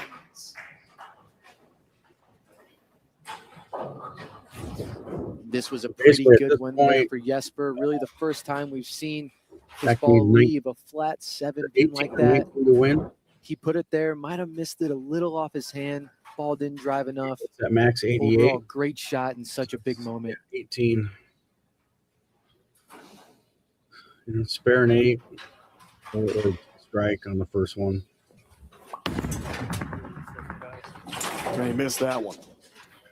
Well, this is that chance right here. Wow. You know, this is where Handing it to Wilkins. I think that Zach's got to be really thinking about his ball choices. You know, as far as getting into game 2. You know, because right now, you know, he's got to be high flush to carry. You know, his half pockets are not carrying, and you have to have those half pockets to carry. I mean, you have to have those half pockets carry in order to do well. 8 to win it. Oh. Game 1, hang on. Really? 6. 2, 4, 6, 10. Just needs 2. But Two? those got a little interesting, didn't they? Wow. What is this lane? He's perplexed. Yeah, Zach, I think that one looked pretty good. It just, when it got to the break point, it just skated now. Needs to fill 2 here. I hope he knows it. Oh, God. Watch out. Missed it. What the hell, dude? And like that, Yesper on the bench wins game 1, 176-175. Incredible. I don't know. I don't know what the hell. Gosh. I have no idea what the hell, dude. 1 game to none for Yesper in extraordinary fashion in the race to 2. Wow. What? I mean, what a gift Yesper just got there sitting on. I mean, what the?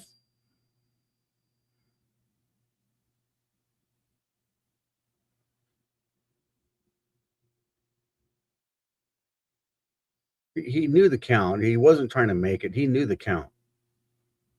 I mean, I don't know what that's. I don't know. I mean, you go back in history and you look. You know, I think Don Janello had something similar, but that was for all the marbles. You know, you had Del Ballard. That was for all the marbles. I don't know. I don't know. You know, you go back in history. I mean, this is a different format. You know, so yeah, he can recover. You know, he's now he's faced with this. He's got to win the game, and he has to go on and win the 9th and 10th in order to win a title, because this was more than just a title. This was basically Player of the Year was on the line. Now, if Zach wins this Player of the Year, or if he wins this tournament, he's ahead for player of the year. And what would happen, if EJ wins the world championship and Zach has 2 titles? That would be interesting, because EJ's made a lot of shows. He was second in the Masters. Could you argue that second in the Masters is greater than, one of these animal pattern victories? Personally for me, I think these animal pattern victories they diminish a regular tour title, because, because the way we look at stats, we try and compare, well, this guy had this many titles and that guy had this many titles. And when you look at an animal pattern title, you're basically bowling, what's the minimum, to win an animal pattern title? I mean, is that 13 games or 14 games or something like that? And to me that diminishes. How about the guy that went out and led for 42 games? Just a standard tour event was 42 games. 18 games of qualifying, 24 a match play. You get to step ladder. Say if you lead, you get to step ladder and you win your match. That's 43 games to win the title. And now these titles. These animal pattern titles, whatever, they want to call it a title. It's like, yeah, they are competing against the best in the world. And I do understand it from that argument, from that standpoint. I get it. I understand it, but, anyways, the point I was trying to make, as far as comparing player of the year, to me, if Zach does find a way to win this tournament and, just kind of has an average finish, at the world championship, and EJ finds a way to win the world championship, even though Zach has 2 titles, that would put, EJ at, if he wins the world championship, that gives him the title of a major, and he's got a second at a major. So anyways, I just kind of think that, so much was on the line, with that. I don't know what Zach did, with that. I mean, I would almost say for both shots. I mean, I would almost argue that he probably should have tried just a different ball, because to me, he had that opening. He had that opening to go out and test something else. And what was this spare shot? This thing wasn't even close. Like, even Yesper's like, dude, what the fuck? Anyways, whatever. I just can't believe it. That was a huge mistake. Huge. No way I'm winning this game. But you never know in bowling now. Yesper, in this race to 2 format, has the 1-0 lead. Incredible. 1-pin win. Yesper on the bench. Game 2. It's underway. The Iceman. Got to be a big boost of confidence, right? I mean, how would you process that? Watching the miss from Wilkins, then realizing you got game 1. Now you got to think about game 2. Yeah, I mean, for Yesper, you were given a gift. And for Zach, you just, you blundered it. You had it in your hands. Now you have to completely forget about that. Everything that happened that game, all that work, the 2-4-8-10, the grinding, the spares. Now, new game against Yesper, reset. And this is a ball change here, I believe, for Zach. Black Widow Dynasty looking for a different shape on this lane. Well, scout across the deck. 10 stands for Wilkins. Now, is he going to be pressing? Is he making a decision? Good shot here for Zach. Outside of his making the ball change, but again, kind of the same. same result. Able to get to the pocket, can't carry. Now reset here. No more mental mistakes. We'll see. We'll make that fair. You've been so solid all spares. I mean, it was not a high score, but it was a clean game. And on the left lane, that last shot in the 9th, he had it facing pretty nice. I think on that 2-4, 6-10, he just got around it and the ball pushed, but he needed to test something else. So now he's going to a spawn. I thought he had that other limit spawn. If we're tied 1-1, a 9th, 10th frame roll off to determine the champion. Strip 10 pin, good I shot. think that one, correct me if I'm wrong, but I think that Spawn is a bigger ball. I don't know these balls at all, but I believe it's a bigger, stronger ball compared to that Outer Limits, because I think the Outer Limits was a symmetrical clean, with a clean shell. But all right, well, Get into the pocket. Just can't knock all 10 down. it's on like Yesper, Donkey Kong. Let's confidence go. has to be high right now. I'm going to start this game with a double. Bid for his 15th career title. Avoids disaster with 7-10. Just the 10 pin standing. That's a brutal one. As a competitor, that you got to start pushing your opponent here, and this is a tough break for Yesper. Just a tough break.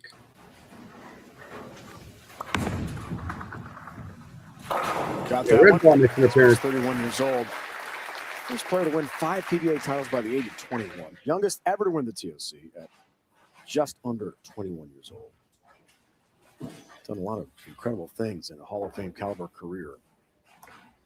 When this man sees it on the lane, there's no one that strikes as much as him. His repeatability with the amount of power he has is unmatched.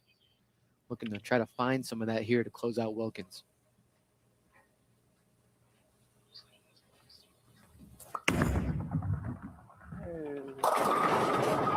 Pin action. Yeah, he gets a break there. He got that little wide. I couldn't tell if he pushed it or if the lane pushed it. So.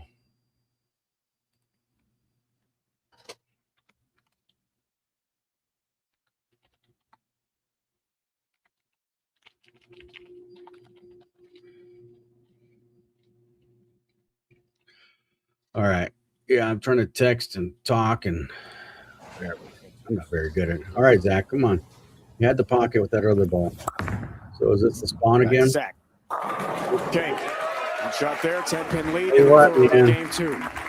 After that huge mistake. Went to that hammer Spawn on the right lane as well. So now he's throwing the same ball on both lanes. Gets it to the same spot that he got the other ones, except what did this one do? It carried.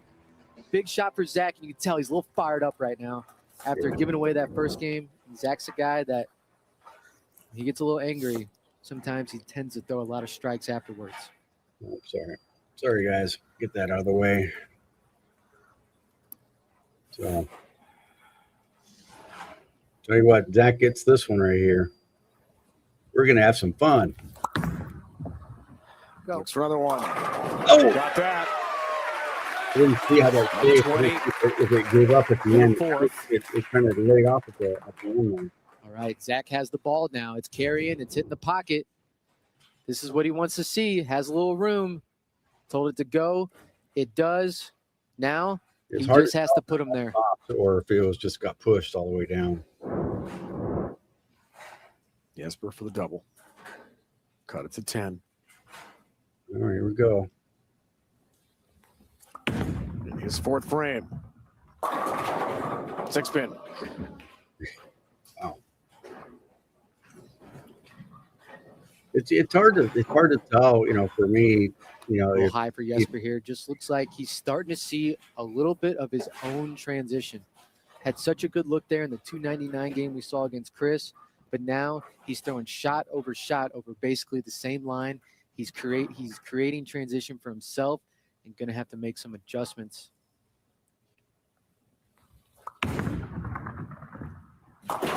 Yeah, like I was saying, it's hard for me to tell, if he's making good shots or not. Part of it's camera angles, part of it's just, I don't really know. I don't really know Yesper's game that well. All I really know is just from TV stuff. So it's really hard for me to tell, if he gets it off, if he's got it off his hand well or not. So Part of that, but he wants a singles win here tonight for his 15th title. 5th frame. Nice. Yeah, got away with one there, and he knows it.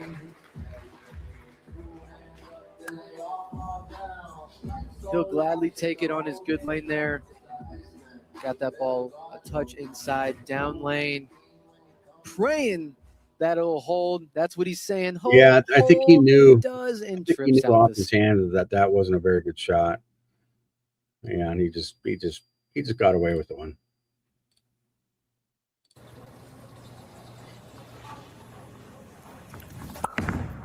Fifth for Zach. Go up by 30. Cross it over.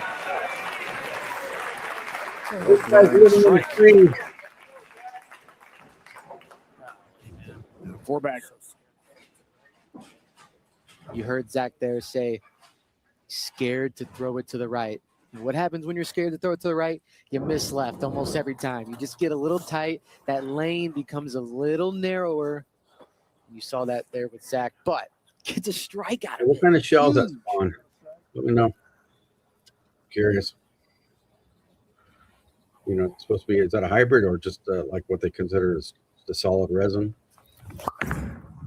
5-bagger and a 40-pin lead. Ring a 10-pin. Good shot. No. Good shape Luck to it. there. That was a quality shot. See the 6-pin dance right around the 10 there. That's a tough shot to make for Zach. After you just went Brooklyn, he trusted it. Didn't get them all to fall. Push. Just enough of the 10-pin. Like I said, this guy's living in the tree, man. Flirting little danger. Sure, but Jesper Svensson won the first game in dramatic fashion. The Iceman wants a title here tonight in Minnesota.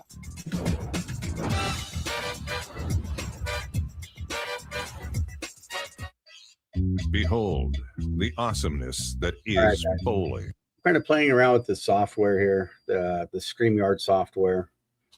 I'm new to this game, as you can tell. I like talking bowling, so if you guys like talking bowling, there's no real determined plans as far as what I'm going to do with this channel. I've talked to some of my buddies out there, and they're interested in kind of doing some interviews or talking about some of their past shows. I know some of the guys that have won titles, and talked to a couple of them, and I think what I may do is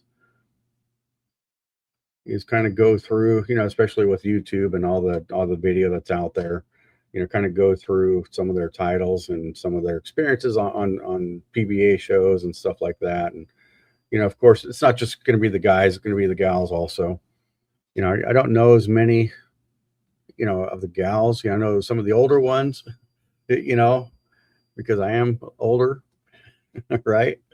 So, anyways, yeah. So do me a favor, that whole thing, like and subscribe and all that good stuff. I'd appreciate it, and push it out there. Anything you can do.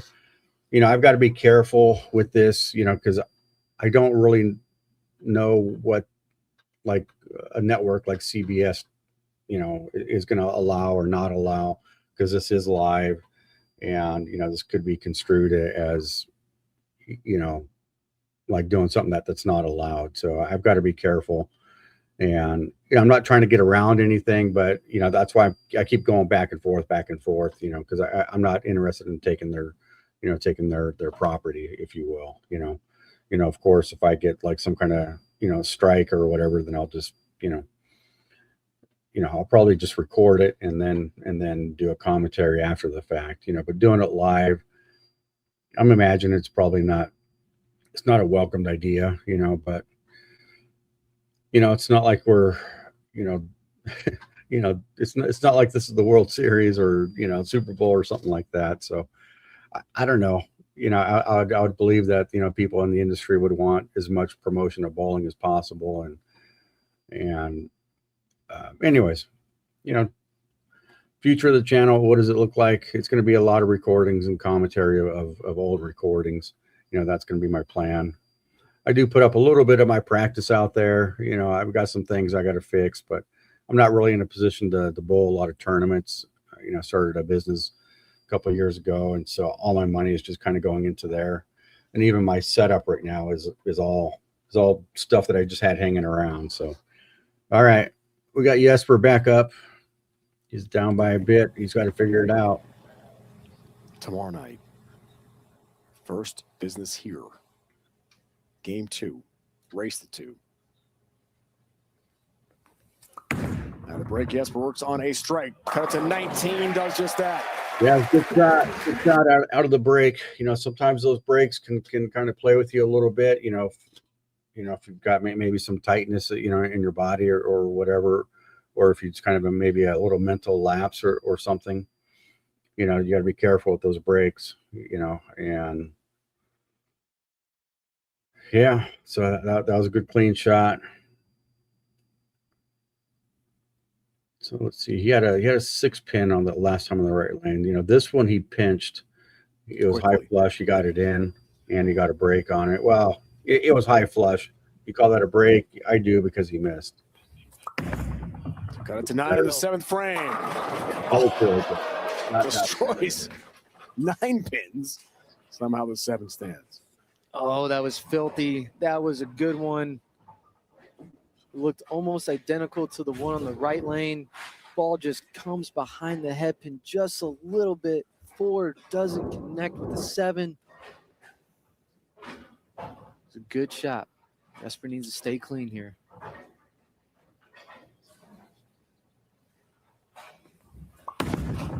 Hey. Important mark has that. All right. Well, Zach had the break. Instead, had the same commercial break. He also had to wait 2 extra frames, 3 balls. Let's see. Last shot on this lane for Zach was a Brooklyn. Has to see it, has to visualize, and has to trust it.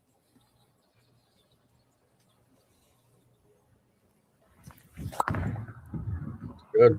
Big shot. Big strike. Yeah, you can tell, that it's like you got to get it right. Calls for, you got to get it right, and you got to trust it to react. But if you get it too far, or if you jam it a touch, it's yeah. So something to think about. That is, that was the 7th frame. So he's got one more shot on that right lane. So at least for this game, because if he wins this game, then he gets a 9th and 10th.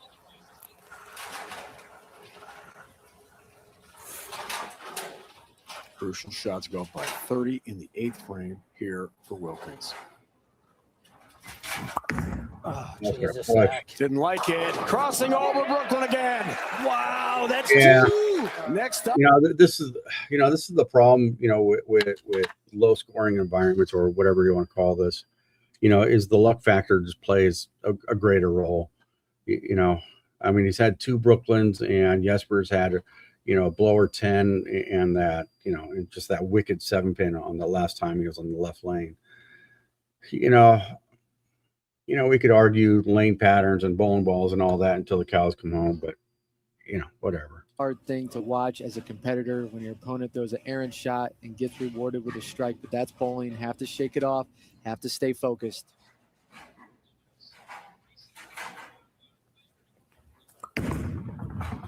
Iceman responds and pays a price. Needs to be the other way. 6-7 split. Jesus Christ.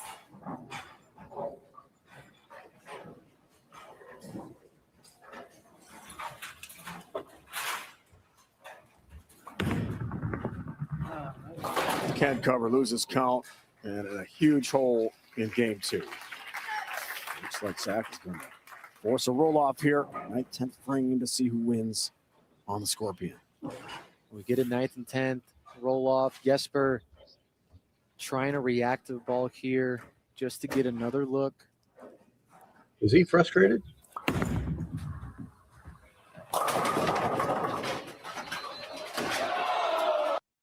Is Yesper done? As far as is he fried? Is he all done now? Is he just committing to the 9th and 10th, and maybe trying to find a couple of balls and just commit to the 9th and 10th? The roll off. Is that what's happening here? This is the test. You got to forget about those Zach Wilkins Brooklyns, because listen, you got a big gift in that first game, even getting the first game. You missed the single pin. You shouldn't have probably won the game. but you snuck out with it. Now you have to reset mentally. But yes, Yeah, it's a good point by Kyle. a huge 9th and 10th once we finish up this game. Yeah, it gets a mark and basically it's done. And then start playing with bowling balls again. See what else can give you a different shape. This shape is not good for him. Lead balloons to 55, foundation frame for Wilkins. And Brooklyn's are not. Kudos to Zach for rebounding and putting himself in a position after having the errant shot in the 10th. That's tough to come back from, but he's a professional, hunting for his first singles title ever. As someone who had a double, I had a doubles title before I had a singles title. You want to prove you can win on your own. He's trying to do that right here. This match is over, so we are going to go to 9/10 frame roll off. We all tied one apiece. Will we have our first repeat winner this year on the PBA Tour, or will Yesper make it yet another different champion this season? Yeah, I'm guessing he's sticking with this, with this ball, with this spawn, because he's not trying anything else. So looks like he's just going to stick with it. I think he's a little bit erratic, as far as his, I think when the ball pushes to the right, it's just, he just gets around it a little bit too much. That's me being Captain Obvious. All right, let's see what they say. Oh, okay, we've got to finish out. But it's easy to throw it right now. All tied, one apiece. It's different when everything's going to be on the line. That right there. They ain't over yet. Push that oil down. Back-to-back weeks. First, Rob Holman in Portland, Maine. Whatever. With AJ Chapman. Low absorbing title, ball, whatever they call it nowadays. The top seed TOC lost to Alex Horton in the finals. There we'll see. Minnesota basically testing now. Scorpion top seed. Now pushing Yesper's fence into a 9/10 frame roll off. He's got 2 more shots. 7-pin goes down. I don't know what that ball is. Yesper throwing the reactive ball on the right lane too. Looks like it was a transformer ball that's pretty controllable for him. All right. Oh, transformer. Looks What like kind of he's ball? Transformer. going to try a different concept than he was throwing before. So Yesper, tough spot to be in when you don't exactly know which ball you're going to throw going into this 9th and 10th.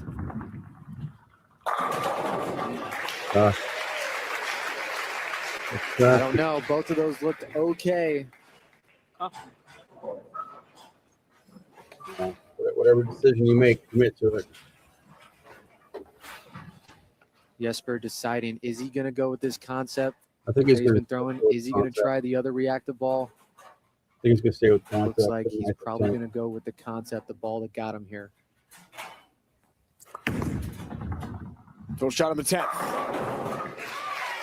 Strikes out the 10th for 204. Now we get set.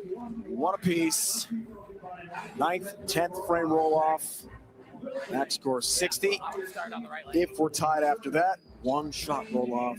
Sherm until we declare a winner tonight. Nothing like it with a title on the line. Wilkins' choice as the top seed. All right, you'll start. Okay. Yesper's going to go first. I'm starting on the right lane. I'm starting on the right lane. It looks like Yesper's going to go first, and then Zach's going to bowl 2 frames. He starts the match on the left lane, and then I'm on the right, and then I'll finish on the left. Yep. I heard it. Place on the left there for Wilkins. Yeah, you see the players talking strategy. This actually works out really well for Zach. He gets the choice, and for one, he gets to finish first. That's always a plus. Put the pressure on your opponent, but Zach also gets to finish on this left lane, a lane where he's had a little bit more success than the right. Here we are. Let's see how this 9th plays out. Roll off. Here we go. Player of the year champion tonight here in Minnesota. Jesper gets us started. 6-pin.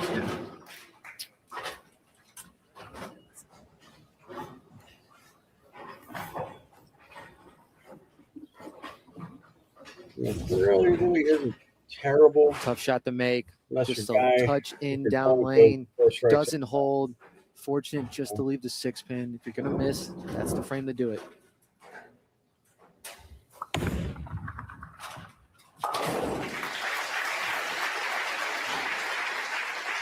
Brings up, but no strike. An opening for Wilkins.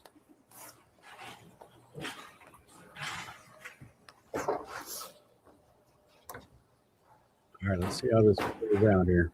That trophy. You all is on the know. line. You all know what score is here. He gets this first one. You got it. The roll off for Wilkins. Nice. Delivers. Wow. You cannot throw a bowling ball any better than what Zach just did on this right lane. Drifts around the ball return. He's left. 6th arrow. Perfection.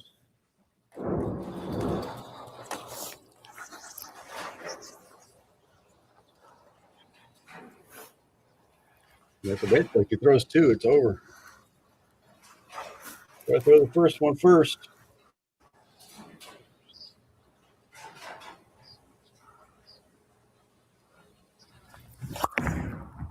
Now the 10th. Down late, calls for a re-rack. And just to clarify, that is down. It's sitting in the channel. That was close. Watch this 7-pin just slide right over into the gutter there. Thought his tempo was a little quick on that approach.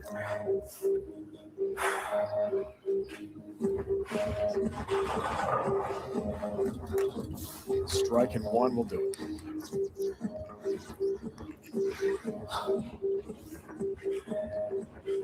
Biggest shot of Zach Wilkins' career to become the I'm better first than you right now. 2-time winner in the 2026 PBA Tour.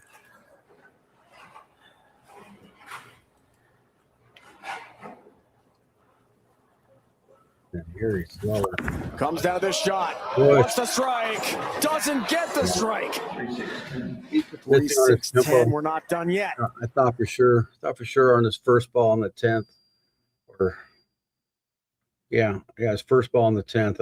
I thought his tempo was a little quick, and then here he was just on the other side of it. He was like really too deliberate.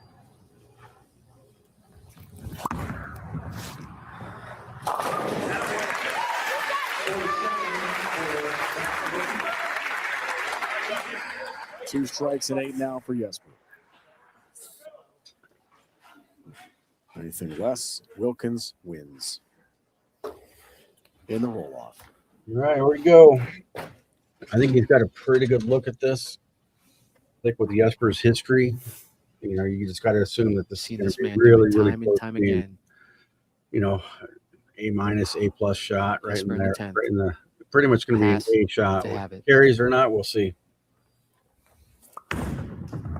Looks for the first. Has the first. One more. +8. What a shot. That's why they call him the Iceman. The man is not shy to big shots. He's thrown them on the biggest stages. But right now, has to be completely present. Nothing else matters except for this shot right here in the 11th. Must strike situation for Yesper. Yeah, he needs to win. Wilkins needs to win this to get Player of the Year.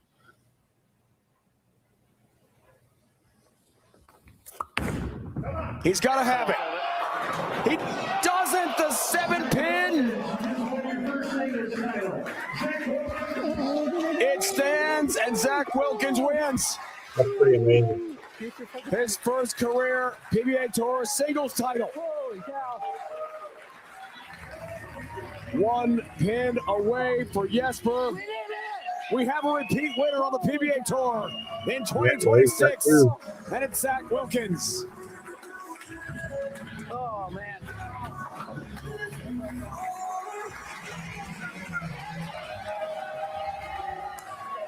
Thanks, man. Well done. Great ball. What a finish. Thank you. I appreciate it. Thank you.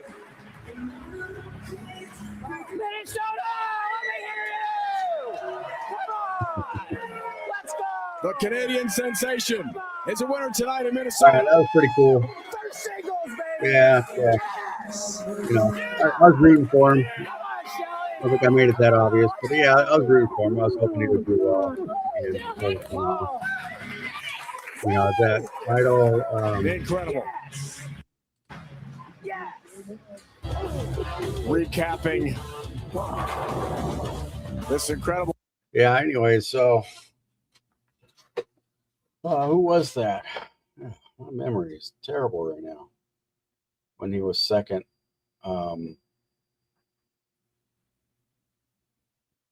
Was that against Alex Horton? I don't remember. You know, when was he second? Was that Tournament of Champions where Alex Horton beat him, right?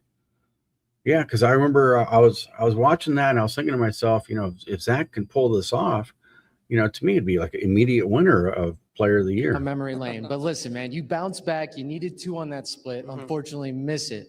How were you able to regroup knowing that you had to win that next game? Oh man, it's I just bowl better mad. I was pretty mad at myself. I mean, I was perfect on 10 pins. I should have probably shot the 610 there, but I didn't and took one. But you know, I got my coach over there, Brian, and you know, he just told me to, you know, you're fine, you're locked in. We're gonna make this good ball change, and we're just gonna execute 10 great shots. And that's kind of what we did. We got a few good breaks, but those are what you need to win. Yeah, man, you've been on an absolute tear, winning the doubles title with AJ, leading the TOC. Now you have your second title. How's winning by yourself? And explain this ride you've been on.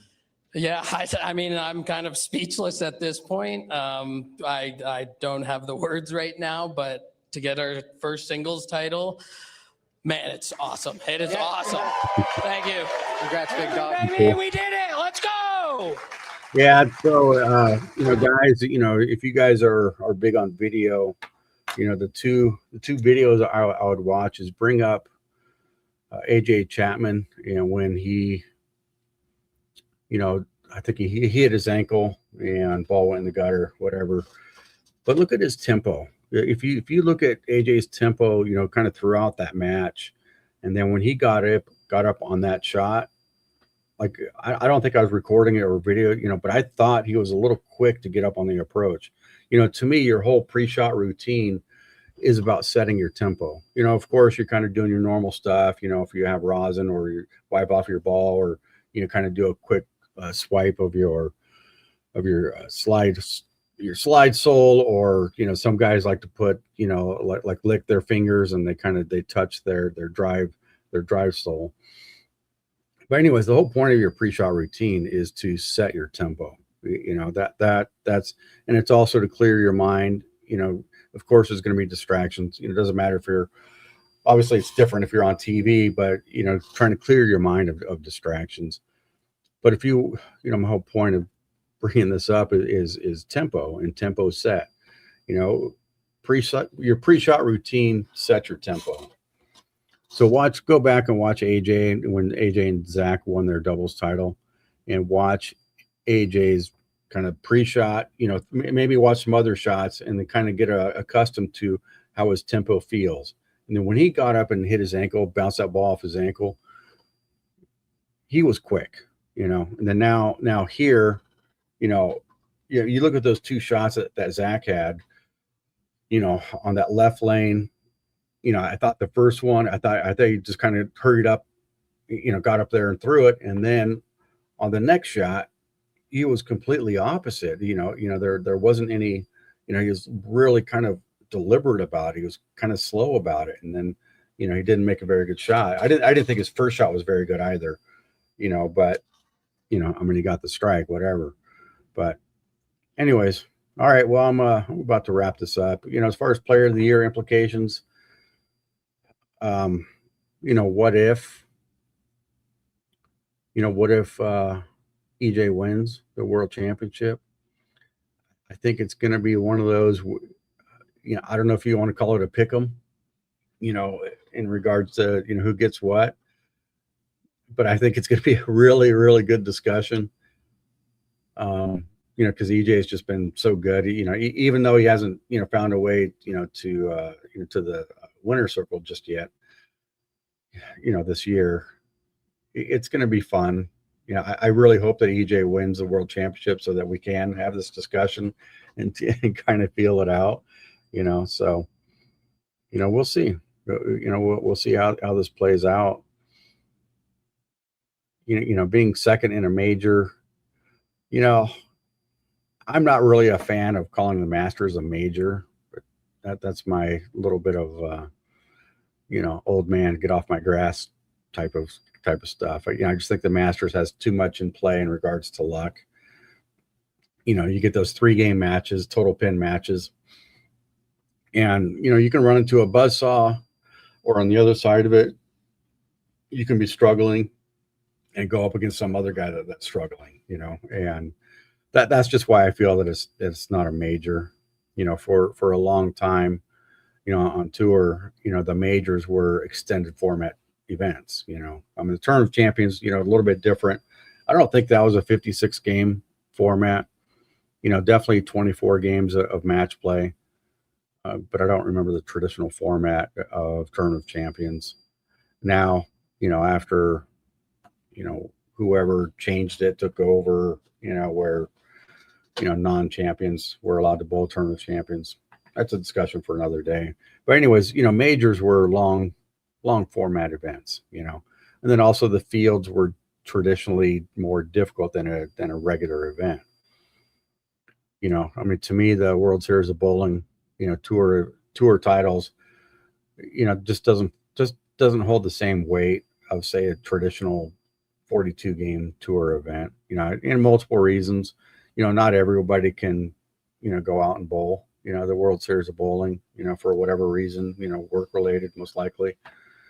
But, the unique thing about the tour when it was going around the country is that you would have a lot of these local guys, these regional guys, that every once in a while they'd pop in and compete, and maybe you wouldn't see them on the show, but they would consume a top 24 spot, or maybe the 2 or 3 guys would consume 2 or 3 spots in the top 24.